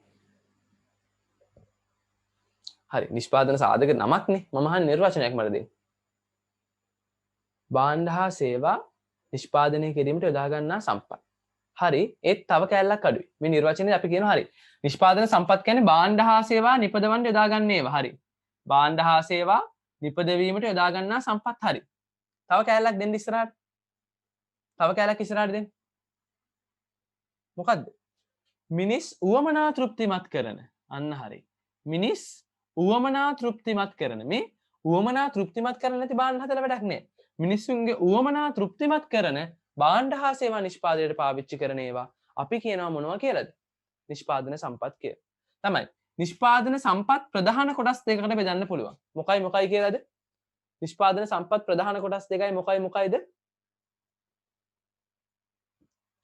නිෂ්පාදන සම්පත් ප්‍රධාන කොටස් දෙකයි මොනවයි කියලාද ළමයි? දේපල මානව නෙමෙයි ආර්ථික සම්පත් සහ ආර්ථික නොවන සම්පත්. මේකටම තව නමක් කියනවා නොමිල සම්පත්. මේ නිෂ්පාදන සම්පත් ප්‍රධාන හතරයි. මොනවයිද ළමයි? නිෂ්පාදන සම්පත් ප්‍රධාන හතරයි මොනවයිද? භූමිය, ශ්‍රමය, ප්‍රාග්ධනය, ව්‍යවසායකත්වය. මේ භූමිය, ශ්‍රමය, ප්‍රාග්ධනය, ව්‍යවසායකත්වය කියන සම්පත් හතර අපි කියන නිෂ්පාදන සම්පත් කියලා. නිෂ්පාදන යොදා ගන්න සම්පත්. මේවා කොටස් දෙකයි ආර්ථික සම්පත් සහ නොමිල සම්පත්. ළමයි නොමිල සම්පත් කියන්නේ කොහෙන් හම්බෙන ඒවාද? නොමිල සම්පත් කියන්නේ කොහෙන් හම්බෙන ඒවාද? නොමිල සම්පත් කියන්නේ කොහෙන් හම්බෙන ඒවාද? ස්වභාව ධර්මයෙන් හම්බෙන ඒවා. ස්වභාව ධර්මයෙන් හිරුවේලිය, වාතය, ජලය. ඉතින් හැමතැනම මොකද ගන්න? ওই ටික. නිෂ්පාදන සම්පත් කියන සම්පත් වල එක කොටසක් තමයි ආර්ථික සම්පත්. ආර්ථික සම්පත් වල පළවෙනිම ලක්ෂණය කියන්නේ යම් සම්පතක් ආර්ථික සම්පතක් වෙන්න නම් පළවෙනිම ලක්ෂණය මොකද්ද? ආර්ථික සම්පතක් වෙන්න නම් පළවෙනිම ලක්ෂණය very good හිගකමක් පැවතීම. ආර්ථික සම්පතක් වෙන්න නම් හිගකමක් තියෙන්න ඕනේ. ඒ වගේම තමයි හිගකම විතරක්මදි සැපයුම සීමිත වෙන්න ඕනේ. සැපයුම සීමිත හිගකමක් තියෙන සම්පත් අපි කියනවා ආර්ථික සම්පත් කියලා. මේ ආර්ථික සම්පත් අපි ප්‍රධාන කොටස් හතරක් ඉගෙන ගන්නවා. මොනවද ළමයි? මේ හතරමයි භූමිය, ශ්‍රමය, ප්‍රාග්ධනය, ව්‍යවසායකත්වය. දැන් මට කියන්න මේකේ භූමියටයි ප්‍රාග්ධනයටයි තනි නමක්. මේ භූමියයි ප්‍රාග්ධනයයි දෙක එකතුවට කියනවා කවුරු කියලාද? දේපල සම්පත්. මේ ශ්‍රමයයි ව්‍යවසායකත්වය එකතුවට මොකක් කියලා කියනවද ළමයි? ශ්‍රමයයි ව්‍යවසායකත්වය එකතු කරපුවම මානව සම්පත්. එහෙනම් අපි කියනවා ආර්ථික සම්පත් ප්‍රධාන කොටස් දෙකයි දේපල සම්පත්, මානව සම්පත්. දේපල සම්පත් කියලා කියන්නේ භූමිය සහ ප්‍රාග්ධනය, මානව සම්පත් කියලා කියන්නේ ශ්‍රමය සහ ව්‍යවසායකත්වය. එපමණයි මේ කොටස. දැන් අපිට එකින් එක කතා කරන්න තියෙන්නේ මේ සම්පත් හතර කතා කරලා ඉවරයි. පාඩම. ඒ කියන්නේ පළවෙනි ටියුට් එක ඉවර කරනවා මම මේ සම්පත් හතරෙන් පස්සේ පළවෙනි ටියුට් එක රිවිෂන් එක ඉවර වෙනවා. හරි. හැමෝම දැන් පටන් ගත්ත ගානටම ආසන්න ගානක් ඉන්නවා. එක්කෙනෙක් දෙන්නෙක් ඩේටා ඉවරලා යන්නේ නැති. ඒ හැර 87ක් දැන්ටම 87ක් තව එන්න 3 දෙනෙක් වේටින් පෙන්නනවා. සේරම 91ක් ඉන්නවා ළමයි දැනට. ඒ කියන්නේ තාම ආපු ප්‍රමාණෙම ඉන්නවා. එක්කෙනෙක් දෙන්නෙක් තමයි අඩු වෙලා තියෙන්නේ. ඒගොල්ලෝ අනිවාර්යෙන් ඩේටා ඉවරලා යන්නේ නැති. ඔයගොල්ලෝ කාඩ් එකක් දාගන්න නැත්නම් Zoom පැකේජ් එකක් දාගෙන මේකට එන්න. ලෙසන් එකට එද්දි තව චුට්ටයි තියෙන්නේ. ඒ නිසා ඔබට තීරණ දෙකයි හැම වෙලෙම මම කියන්නේ. මේක දැන් නවත්තලා ෆෝන් එකේ තියලා නිදා ගන්නත් පුළුවන්. තව පොඩි කොටසයිනේ තියෙන්නේ. ඒකත් අහගෙන ඒකත් ඔලුවට දාගෙන නිදා ගන්න පුළුවන්. ඔබ කැමති තීරණයක් ගන්න. හරි. මම ඉස්සෙල්ලාම කතා කරනවා භූමිය ගැන. මේ භූමිය ශ්‍රමයේ ප්‍රාග්ධන විසයකත් කතා කරපුවම අපේ පළවෙනි ටියුට් එකේ රිවිෂන් එක සම්පූර්ණයෙන් ඉවර වෙනවා. මේ නෝට් එක ඔයගොල්ලන් group එකට වැටෙයි. කැමති අය මේක ලියලා තනියම short note පොතක් හදාගන්න මේ දවස්වල නිකන් ළමයි ඉන්නේ. හරි. පළවෙනිම භූමිය.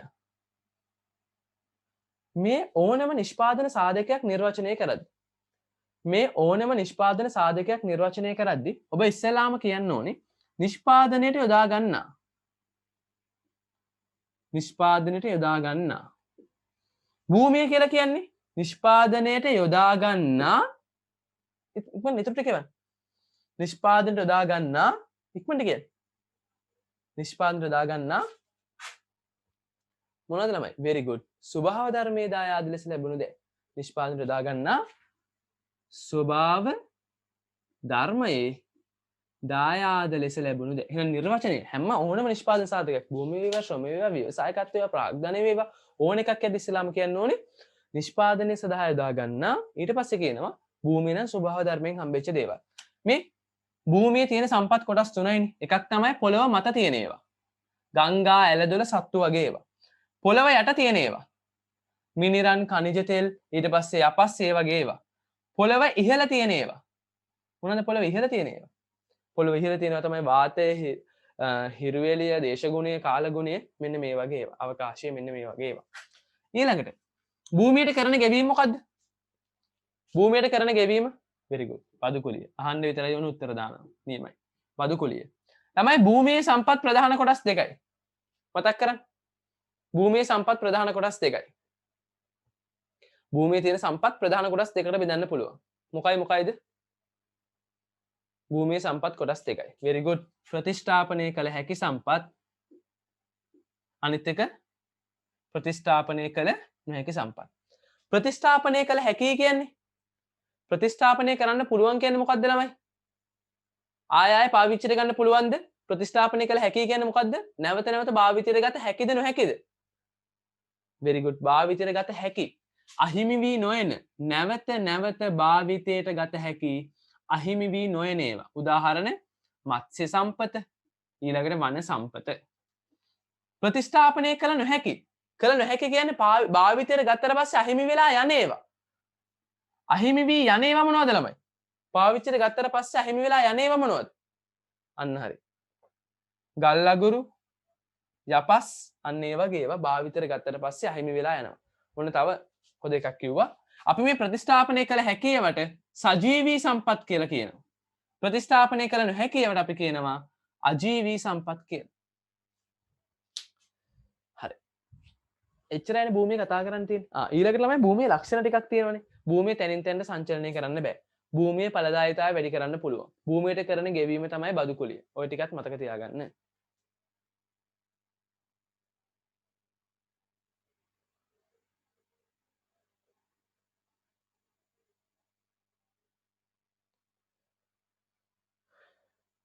හරි දැන් මෙතන අලුතෙන් ආපු කවුරු හරි ඉන්නවනම් මේ මට මැසේජ් එකක් දාලා තිබේ යාට ඒ කට්ටියට කියන්නේ මේ අපි අද කරන ලෙසන් එක ඔයගොල්ලෝ දැන් ඔන්ලයින් ක්ලාස් කට්ටියටත් කියලා ඇති අලුතෙන්ම ඔන්ලයින් ක්ලාස් එක පටන් ගන්නවා 2022ට මේ එකේ ප්‍රධාන එකක් නෙවෙයි. ඒ අලුතෙන්ම පටන් ගන්න ක්ලාස් එක මුල ඉඳලා පටන් ගන්නවා. මේ ඔබට පොඩි අත්දැකීමක් දෙන්න තමයි මේ අලුතෙන්ම එන කට්ටියට කැමති නම් එකතු වෙන්න කියලා කිව්වේ. මේක අපි අපේ normal classes වල කරපු පාඩමක්ම ආයෙ මතක් කිරීමක් කරන්න. මේක නෙමෙයි ටියුට් එක. අතට අලුතෙන්ම පටන් ගන්න ඔන්ලයින් ක්ලාස් එකේ ළමයිට වෙනම ආයෙ මුල ඉඳලා ටියුට් එක කරනවා. ඒතකොට ඒ ළමයි කවුරු හරි මෙතනට ඇඩ් වෙලා ඉන්නවනම් ඒගොල්ලෝ මේක නිකන් අහගෙන යන්න. ඒගොල්ලන්ගේ ක්ලාස් එක වෙනම පටන් ගන්නවා වෙනම දවසක.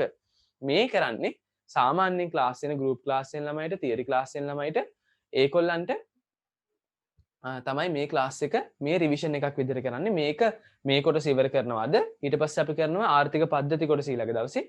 ඊට පස්සේ නැවත ඒක ඉවර වෙනවා. ඉවර වුණාට පස්සේ ඒ ටියුට් එකේ ඉතුරු ටික සම්පූර්ණයෙන් අපි කම්ප්ලීට් කරගෙන යනවා. හරි. එන්න ඊළඟ කොටසට. ශ්‍රමය. මේක වීඩියෝ YouTube එකට දාන්න ළමයි. මම දැක්ක සමහර කට්ටියගේ data ප්‍රශ්න තිබ්බා.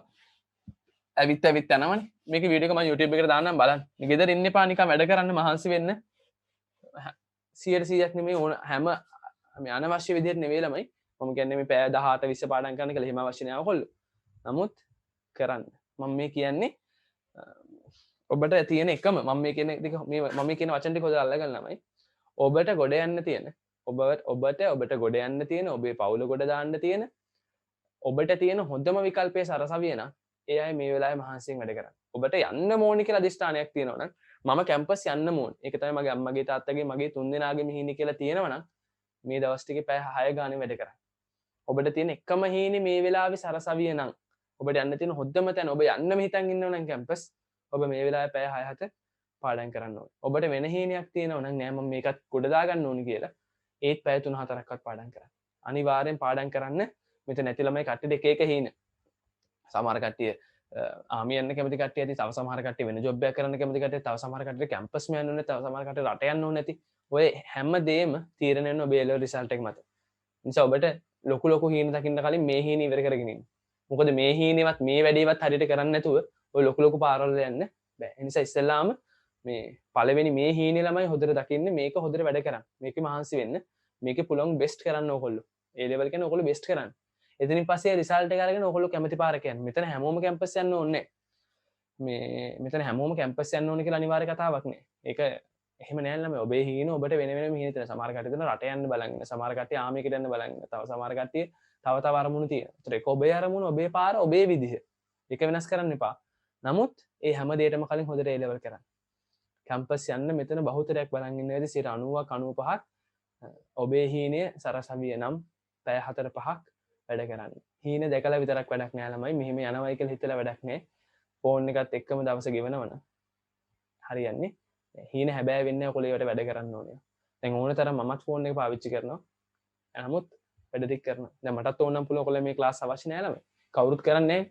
මටත් නොකර ඉන්න පුළුවන් පැත්තකට වෙලා. දැන් ඊළඟට ආයෙ කැම්පස් එකේ නැනසල YouTube channel එකේ රික්වෙස්ට් කරලා තියෙනවා ආයෙ වීඩියෝස් දාන්න එක. දැන් ඒවට හෙටදලා වීඩියෝස් හදනවා. 2021 කට්ටියට දවස් 4ක් සතියකට ක්ලාස් තියෙනවා. සවුන්ඩ් අගහරුවාද බ්‍රහස්පතින්ද සිකුරාදා දවස් 4 මුදේ 8:30 11 වෙනකන් ක්ලාස් තියෙනවා. ඒතකොට මේවා කරන්නේ මටත් පුළුවන් ඔබ වගේ විනෝදයෙන් ඉන්න. නමුත් දවසක ඔබයි මායි දෙකොල්ලම පස්තෑවල වෙනවා. මම අර කියන්නේ හැමදාම මේ කූබියන්ට සමහර වෙලාවට පායන කාලේ ඔවුන් හරි විනෝදයෙන් ගත කරනවා. නමුත් ඔවුන්ට අමතක වෙනවා ඊටාම සීතල ඉන්න බැරි කාලයක් එනවා, ආහාර හොයාගන්න බැරි කාලයක් එනවා. ඒ නිසා මේ පායන කාලේ විනෝද වෙන්න, පාඩම් මේ විනෝද වෙන්න වැඩ කරන්න ඒක ප්‍රශ්නයක් නෑ. ඒක ඔබේ නිදහස. නමුත් වෙලාවක් වෙන් කරගන්න අර සීතල අදුරු විභාග කාලෙකුත් එනවා. ඒ කාලෙට මේ කාලේ පොඩ්ඩක් හරි ලෑස්ති වෙන්න. ආය කියන්නේ මට මම කියන්නේ පැය 10ක් 12ක් පාඩම් කරන්න කියලා. මම ඔබට කියන්නේ පැය 4ක් 5ක් අනිවාර්යෙන් පාඩම් කරන්න. accounting නැති දැන් ළමයි අලුත් පොත් අරන් කරන්න. ඉතින් දෙනකම් ඉන්න ඕනේ නැහැ. දැන් මේක තව දිගට තියෙනවා නම් මම වෙන පාඩමක් ඔන්ලයින් පටන් ගන්නවා. අලුත් පාඩමක්. කැමති කට්ටියට එන්න කියලා වැඩ කරන්න ඕන කට්ටියට කැම්පස් යන්න ඕනේ කියලා එතන කට්ටියට එන්න කියලා තුන්වෙනි පාඩම වගේ මම පටන් ගන්න ඔන්ලයින්. ක්ලාස් එකේ කරනවා. ඊට කලින් මෙහෙම කරනවා. මොකද මේ ගත වෙන කාලය ළමයි මේ කාලය ඇතුලේ පුද්ගල දෙකොල්ලක් ඉන්නවා. එකක් තමයි නිදහසේ මේ කාලේ ගත කරන කට්ටිය ඉන්නවා. අනිත් කට්ටිය තමයි මේ කාලේ රේස් එක වේගෙන් දුවන කට්ටිය ඉන්නවා. ඒ කියන්නේ මහන්සිලා මේ කාලේ අලුත් කරුණු හොයාගෙන අලුත් පොත් කියවි පාඩම් ටික ඉවර කරගන්න කට්ටිය ඉන්නවා. මේ දෙකොල්ල මේ ලෙවල් ලියනවා. ඒතර ඔබ මේ කාලේ නිකන් විනෝදයෙන් ගත කරලා හිටියොත් ඔබ පරාදයි. ඔබ මේ රේස් එක පිටිපස්සෙන් යන්නේ. ඔබ මේ කාලෙත් වැඩ කරලා නම් ඔන්න අනිත් කට්ටියට ඔයගොල්ලෝ ලීඩ් එකක් තියලා ඉස්සරහින් යන්නේ. මේක තීරණාත්මකයි. මේ කාලේ ළමයි හරිම තීරණාත්මකයි. මොකද මේ කාලේ තමයි අතිදක්ෂයෙක්ව බිහි කරන්නේ. ඔබේ ප්‍රතිඵලය අඩු වෙන්න බලපාන හේතු ඇති වෙන්නේත් මේ කාලේ. ඔබ තීරණය කරන්න අර බහුතරයක් වෙච්ච විනෝදයෙන් ඉන්න පිරිසට වැටෙනවද? එහෙම නැත්නම් පැය 3-4ක් හරි පාඩම් කරලා වැඩ කරන කට්ටියගේ පිරිසට වැටිලා මේ රේස් එකේ ටිකක් වේගෙන් ඉස්සරහට යනවද කියලා. බහුතරයක් මේ මොහොතේ මේ කාලේ විනෝදයක් කරගෙන ඉන්නේ. ඒ නිසා ඒ බහුතරයට වැටෙන්න එපා. මගේ පන්තියේ හැමදාම රිසල්ට්ස් ගන්න පන්තියක්, මගේ පන්තියේ හැමදාම දක්ෂ වෙන්න පන්තියක්. මගේ පන්ති ළමයි හැමදාම වැඩ කරන පන්තියක්. කවදාකවත් කවුරුත් ෆේල් වෙලා නැහැ. 2022 ඔයගොල්ලෝ මාත් එක්ක මුල ඉඳලා ඉන්න කට්ටිය. නිසා මේ රිද්ම් එකට පුරුදු වෙන්න, මේ ටිකට මහන්සි වෙන්න. පන්ති පටන් ගත්තට පස්සේ හලනවා. ළමයි වයින්ම කරලා දාන ළමයි වැඩ කරන්නේ නැති කට්ටිය මට කාවත් එපා. වැඩ කරන 50ක් හිටන ඇති. දැන් 150ක් හිටියත් වැඩක් නැහැ. වැඩ කරන්නේ නැති කට්ටිය වැඩක් නෑ ළමයි. වැඩ කරන 50ක් හිටියනම් ඇති. ඒ නිසා මම පටන් ගත්තට පස්සෙම වැඩ කරන්නේ නැති කට්ටිය වයින් කරලා දානවා. වැඩ කරන කට්ටිය මේ ටිකේ මහන්සිලා කරන්න. මේ අවුරුදු 2022 ඉන්නවා ඉස්කෝලේ වල හොඳට වැඩ කරන හොඳ දක්ෂ කට්ටියක්. විශේෂයෙන් ගෑනු ළමයි පිට ළමයි දෙකොල්ලම ඉන්න හොඳ දක්ෂ වැඩ කරන කට්ටිය. ඒ නිසා මේ එකම දේ මම ඔයගොල්ලන්ට කියන පාඩම් කරන්න මහන්සි වෙන්න. මේ දේවල් අතරින්න එපා. මොකද මමත් ওই කාලේ හිටියා. මමත් කැමති වුණේ ওই කාලේ සෙල්ලම් කරන්න. මමත් කැමති වුණේ ওই කාලේ විනෝද වෙන්න, ෆිල්ම් බලන්න, නටන්න. නමුත් ඔබ දවසක මේ කාලේට වටිනාකමක් දුන්නේ නැත්නම් ඔබ අනිවාර්යෙන් දවසක දුක් වෙනවා. නිසා පොඩ්ඩක් මහන්සි වෙලා මේ දේවල් වලට කල්පනාවෙන් වැඩ ටික කරන්න. විශේෂයෙන්ම මම පැය 10 12 නෙවෙයි කියන්නේ. පැය 4 5ක්වත් පරණ පාඩම් ටික බලාගෙන යන්න. ඇති. හරි. මේ බලන්න. ශ්‍රමය. ළමයි. ශ්‍රමය කියලා කියන්නේ මේකත් නිෂ්පාදනයට යොදා ගන්නා. හැබැයි ශ්‍රමය කියන්නේ ස්වභාව ධර්මයෙන් හම්බෙච්ච ඒවා නෙමෙයි. නිෂ්පාදනයට යොදා ගන්නා පුද්ගලයන්ගේ කායික හා මානසික ප්‍රයත්න.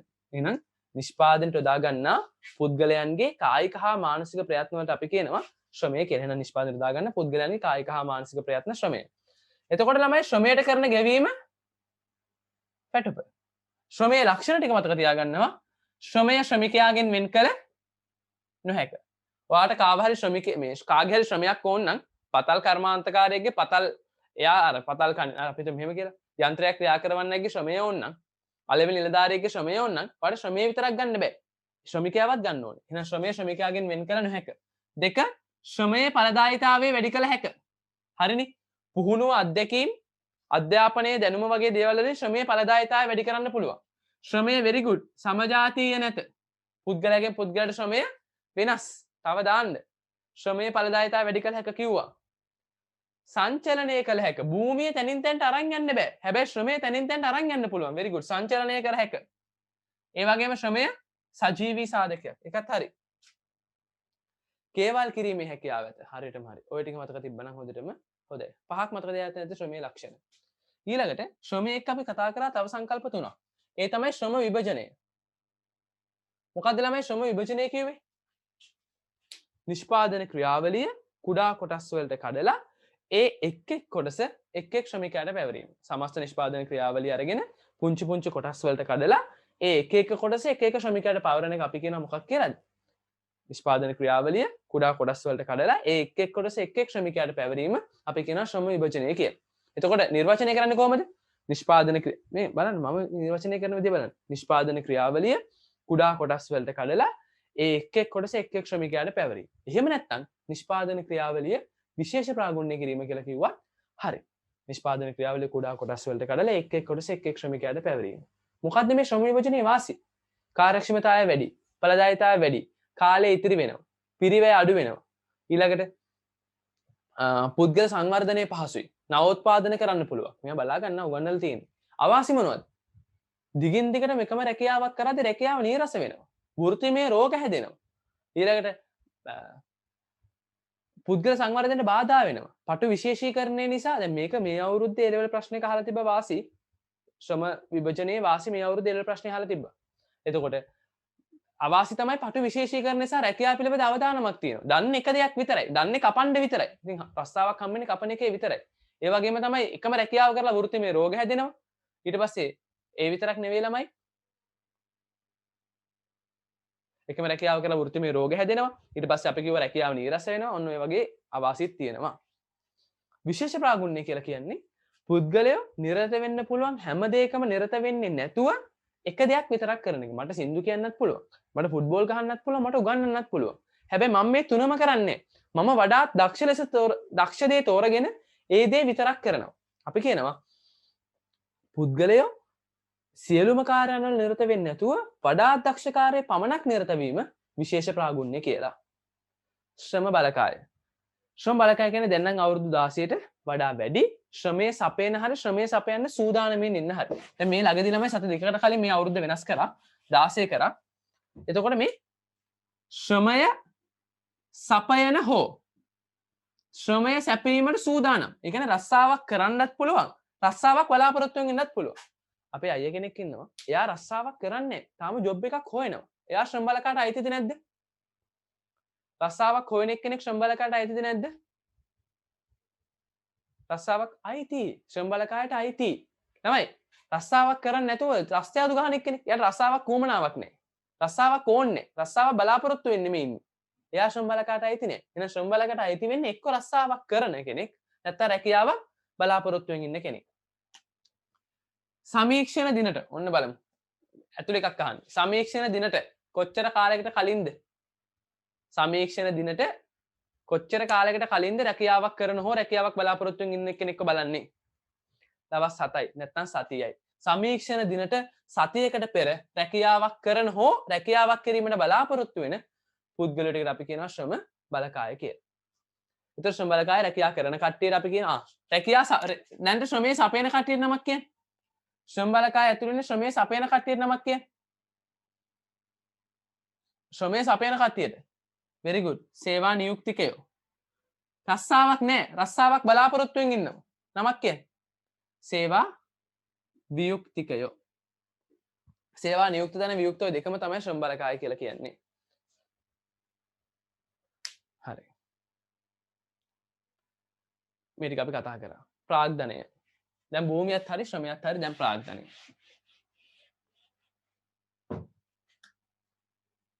නිර්වචනයක් ඕනේ. ප්‍රාග්ධනය අර වගේම පටන් ගන්න. නිෂ්පාදනයට යොදා ගන්නා කියන්නේ. නිෂ්පාදනයට යොදා ගන්නා නිෂ්පාදනයට යොදා ගන්නා ඊටු ටික කියන ප්‍රාග්ධන නිර්වචනය.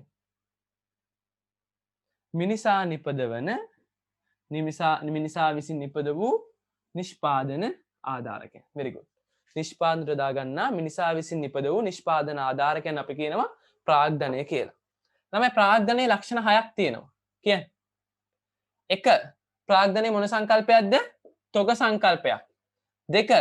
ප්‍රාග්ධනයේ මොන සංකල්පයක්ද? මූර්ත සංකල්පයක්. 3. ප්‍රාග්ධනය කියලා කියන්නේ කවුරු නිර්මාණය කරපු එකක්ද? මිනිසා විසින් නිර්මාණය කරපු එකක්. 4. ප්‍රාග්ධනයේ මොක මත තීරණය වෙනවද? තාක්ෂණය මත තීරණය වෙනවා. 5. ප්‍රාග්ධනයෙන් ඵලදායීතාවය වැඩි කරන්න පුළුවන්. 6. ප්‍රාග්ධනය ෂය වීමෙන් අවසන් වෙනවා. ඔය 6 හොද්දට මතක තියාගන්න. ගොඩක් කටි උත්තර දාලා. තොග සංකල්පයක්, මූර්ත සංකල්පයක් මිනිසා විසින් හදලා තියෙන තාක්ෂණය මත තීරණය වෙනවා, ඵලදායීතාවය වැඩි කරනවා, ෂය වෙලා අවසන් වෙනවා. ප්‍රාග්ධනයට කරන ගෙවීම තමයි ප්‍රාග්ධනයට කරන ගෙවීම පොලිය. මුදල් ප්‍රාග්ධනයේද? මගේ ප්‍රශ්නේ. මුදල් ප්‍රාග්ධනයේද? මුදල් ප්‍රාග්ධනයේද? නෑ. මුදල් කියන්නේ ප්‍රාග්ධනය නෙවෙයි. හේතුව මොකක්ද මේ මුදල් ප්‍රාග්ධනය නොවෙන්න? මුදල් ප්‍රාග්ධනය නෙවෙයි කියන්නේ ඇයි? මුදල් ප්‍රාග්ධනය නෙවෙයි කියන්නේ ඇයි? මුදල් යොදාගෙන කිසිම භාණ්ඩයක් හරි සේවාවක් හරි නිපදවන්න බෑ. ඒ නිසා මුදල් නිෂ්පාදන සම්පතක් නෙවෙයි. මුදල් පාවිච්චි කරලා භාණ්ඩ හා සේවා හදන්න බෑ. මුදල් මිනිසා තමයි හැදුවේ. හැබැයි අපි ප්‍රාග්ධන නිර්වචනය කරද්දී කියනවා මිනිසා නිපදවන නිෂ්පාදන ආධාරකයන්. මුදල් මිනිසා නිපදෙව්වා හරි. හැබැයි නිෂ්පාදනයට පාවිච්චි කරන්න බෑ. නිෂ්පාදන ආධාරකයක් නෙවෙයි. ඒ නිසා අපි කියනවා මුදල් ප්‍රාග්ධනය නොවේ කියලා. හරි. ප්‍රාග්ධනයේ ආශ්‍රිත විවිධ සංකල්ප. මේවත් අපි කතා කරලා තියෙන සෑහෙන. ස්ථාවර ප්‍රාග්ධනය කියලා කියන්නේ නිෂ්පාදනයේට නැවත නැවත පාවිච්චි කරන්න පුළුවන් නිෂ්පාදන ක්‍රියාවලියත් එක්ක අවසන් වෙන්නේ නැති යන්ත්‍ර සූත්‍ර වගේ ඒවා. උදාහරණයක් ඔබ ගාමන්ට් එකක වැඩ කරනවා නම් මෙන්න මේ පැත්තෙන් රෙදි කෑල්ල දානවා, මෙන්න මැෂිම තියෙනවා, මෙන්න ගවුම මැහෙනවා. දෙවන රෙදි කෑල්ල දානවා, මේ මැෂිම තියෙනවා, මෙන්න ගවුම මැහෙනවා. මේ මැෂින් එක ගවුම් 1000ක් 2000ක් 3000ක් 4000ක් 5000ක් ඒ කියන්නේ ඕන තරම් නිෂ්පාදනයට පාවිච්චි කරන්න පුළුවන්. හැබැයි මේක ස්ථාවර සම්පතක් කියලා කියන්නේ නැවත නැවත පාවිච්චි කරන්න පුළුවන් ඒවනේ. නමුත් මේකත් දවසක ෂේ වෙලා අවසන් වෙනවා. එහෙනම් අපි ස්ථාවර ප්‍රාග්ධන උදාහරණ නිර්වචනයක් දෙනවා. නිෂ්පාදනයට නැවත නැවත පාවිච්චි කරන්න පුළුවන් සම්පත් නිෂ්පාදන සම්පත් කියලා කියනවා. sorry. නිෂ්පාදනය නැවත නැවත පාවිච්චි කරන්න පුළුවන් ඒවා අපි කියනවා ස්ථාවර ප්‍රාග්ධන සම්පත් කියලා. මේවා එක නිෂ්පාදන ක්‍රියාවලියකින් අවසන් වෙන්නේ නැහැ. දිගටම පාවිච්චි කරන්න පුළුවන්. හැබැයි ෂේ වීමෙන් අවසන් වෙනවා. කාරක ප්‍රාග්ධන නිර්වචනයක් දෙනවා. නිෂ්පාදන ක්‍රියාවලියත් එක්ක අවසන් වෙන. ඒ කියන්නේ එක ගවුමක් මැහුවට පස්සේ ඒක ඉවරයි. නිෂ්පාදන ක්‍රියාවලියත් සමග අවසන් වෙන ප්‍රධාන තුනක් තියෙනවා කාරක ප්‍රාග්ධනයේ. මොනවද? කාරක ප්‍රාග්ධනයේ සංසන්න ප්‍රාග්ධනයේ දෙකම අපි එකම නිර්වචනයනේ. මට කියන්නේ ඒකට ප්‍රධාන තුනක් තියෙනවා. කාරක ප්‍රාග්ධනයේ ප්‍රධාන කාරණා තුන මොනවද? නිමිද්‍රව්‍ය, අමුද්‍රව්‍ය සහ අර්ධ නිමිද්‍රව්‍ය. හරියටම හරි. නිමිද්‍රව්‍ය, අමුද්‍රව්‍ය සහ අර්ධ නිමිද්‍රව්‍ය කියන තුනේම එකතු අපි කියනවා කාරක ප්‍රාග්ධනය. පොදු කාර්ය ප්‍රාග්ධනය කියලා කියන්නේ සමස්ත සමාජයටම සේවා සපයන ඒවා කොටස් දෙකයි. සමාජ පොදු කාර්යයයි ආර්ථික පොදු කාර්යයයි. ආර්ථික පොදු කාර්ය කියලා කියන්නේ යටිතල පහසුකම් දියුණු කරන ඒවා. නිෂ්පාදනයේ දැන් මේ නිර්වචන හොඳට ඔලුවට දාගන්න. ආර්ථික පොදු කාර්යයෙන් වෙන නිෂ්පාදනය වැඩි කරන්න ඕනේ. සමාජ පොදු කාර්ය කියන්නේ මූලික මිනිස් අවශ්‍යතා ඉෂ්ට කරනවා. උදාහරණයක් පාසලක් රෝහලක් සමාජ පොදු කාර්යය. හැබැයි වාරි මාර්ග පද්ධතියක් ඊළඟට ප්‍රවාහන පද්ධතියක් විදුලිය මෙන්න මේ වගේ දේවල් ආර්ථික පොදු කාර්යය. මුදල් ප්‍රාග්ධනය විදිහට සලකන්නේ අපි අන්තිමට කතා කරා මානව ප්‍රාග්ධනය. ඒ කියන්නේ පුද්ගලයා තුළ ආයෝජනය කිරීම. මේ අධ්‍යාපනයේ පුහුණු අත්දැකීම්. මේ පැත්තෙන් පුද්ගලයාට අධ්‍යාපනයේ පුහුණු අත්දැකීම් දුන්නම එයාගෙන් ගන්න පුළුවන් නිපුණතා දැනුම හා පෞරුෂත්ව ගුණාංග සම්භාරය. නිර්වචනය මෙතන තියෙනවා. පුද්ගලයාට අධ්‍යාපනයේ පුහුණු අත්දැකීම් තුලින් ලබන නිපුණතා දැනුම හා පෞරුෂත්ව ගුණාංග සම්භාරය අපි කියනවා ළමයි මොකක් කියලාද? මානව ප්‍රාග්ධනය කියලා. හරි. ඊට පස්සේ අපි කිව්ව දල ආයෝජනයේ මේවත් අපි ලේසි පොඩි සංකල්ප මේවා අපි කතා කරා. මේ බලන්න. දල ආයෝජනය කියලා කියන්නේ ප්‍රාග්ධන භාණ්ඩ බිහි කිරීමේ ක්‍රියාවලිය ආයෝජනය ලෙස හැදින්වේ මේ ප්‍රවාහ සංකල්පයේකී මේ බලන්න. දල ආයෝජනය කියලා කියන්නේ අපි කරන සම්පූර්ණ ආයෝජනය. මේක ඇතුලේ තියෙනවා ශුද්ධ ආයෝජනයයි ප්‍රාග්ධන ප්‍රතිසම්පාදනයයි. දැන් උදාහරණයක් මේ දල ආයෝජනය ඇතුලේ තියෙන ඇත්තටම ඇති වෙන ආයෝජනය. ඒ වගේම කැඩිච්ච ඒවා තිබ්බනම්, ෂේ වෙච්ච ඒවා තිබ්බනම් ඒවා වෙනුවෙන් කරපු ආයෝජනය. ඔන්න බලන්න. මම අලුතෙන්ම ළමයි ආර්ථිකයට යන්ත්‍ර 10ක් ගේනවා. මේ අලුතෙන්ම ආර්ථිකයට එකතු කරන යන්ත්‍ර 10. ඒ කියන්නේ අපි රටේ නිෂ්පාදනය වැඩි කරන්න යොදන යන්ත්‍ර 10ට අපි කියනවා දල ආයෝජනය කියලා. මේ යන්ත්‍ර 10 යොදවද්දි දෙකක් කැඩිලා තිබ්බා. දෙකක් කැඩිලා. මේ කැඩිච්ච දෙකට නමක් කියන්නේ දෙකක් කැඩිලා 10ක් ආර්ථිකයට ගේනවා යන්ත්‍ර දෙකක් කැඩිලා කැඩිච්ච දෙකට නමක් දෙන්න ප්‍රාග්ධන ෂය. මේ කැඩිච්ච දෙකට මේ 10න් දෙකක් දානවා. ඒකට වචනයක් කියන්නේ කැඩිච්ච දෙක වෙනුවට අලුත් ඒවා යොදවනවා. ඒකට නමක් කියන්නේ කැඩිච්ච ඒවා වෙනුවට අලුත් ඒවා යොදවනවා. නමක් කියන්නේ කැඩිච්ච ඒවා වෙනුවට කැඩිච්ච භාණ්ඩ වෙනුවට ප්‍රාග්ධන ෂය වෙනුවට අලුත් ඒවා යොදවන එකට නමක් කියන්නේ ප්‍රාග්ධන ප්‍රතිසම්පාදනය. කැඩිච්ච ඒවා වෙනුවට අලුත් ඒවා යොදවන එකට නම තමයි ළමයි ප්‍රාග්ධන ප්‍රතිසම්පාදනය. එහෙනම් මේ ගේන සම්පූර්ණ යන්ත්‍ර 10 අපි කියනවා දල ආයෝජනය. ඒකෙන් කැඩිච්ච දෙකක් තියෙන එකට ප්‍රාග්ධන ෂය කියනවා. ඒ ෂය වෙච්ච දෙක වෙනුවට අලුතෙන් යොදවන දෙක අපි කියනවා ප්‍රාග්ධන ප්‍රතිසම්පාදනය. තමයි ප්‍රාග්ධන ප්‍රතිසම්පාදනය අලුතෙන් යොදවන දෙක. මේ සම්පූර්ණ 10ක් යදෙව්වා. දල ආයෝජනය 10යි. කැඩිච්ච දෙක වෙනුවට යදෙව්වා. ප්‍රාග්ධන ප්‍රතිසම්පාදනය 2යි. එහෙනම් ඇත්තටම ආර්ථිකයට වැඩි උනේ 10ක් ගෙනාවට දෙකක් කැඩිලා තිබ්බනේ. ඒ දෙක අයින් කරපුවම ශුද්ධ වශයෙන් වැඩි උනේ 8යි. එහෙනම් ශුද්ධ ආයෝජනයේ 8යි. මේවා බලාගෙන මේවා ගණන් එක කරලා තියෙනවා.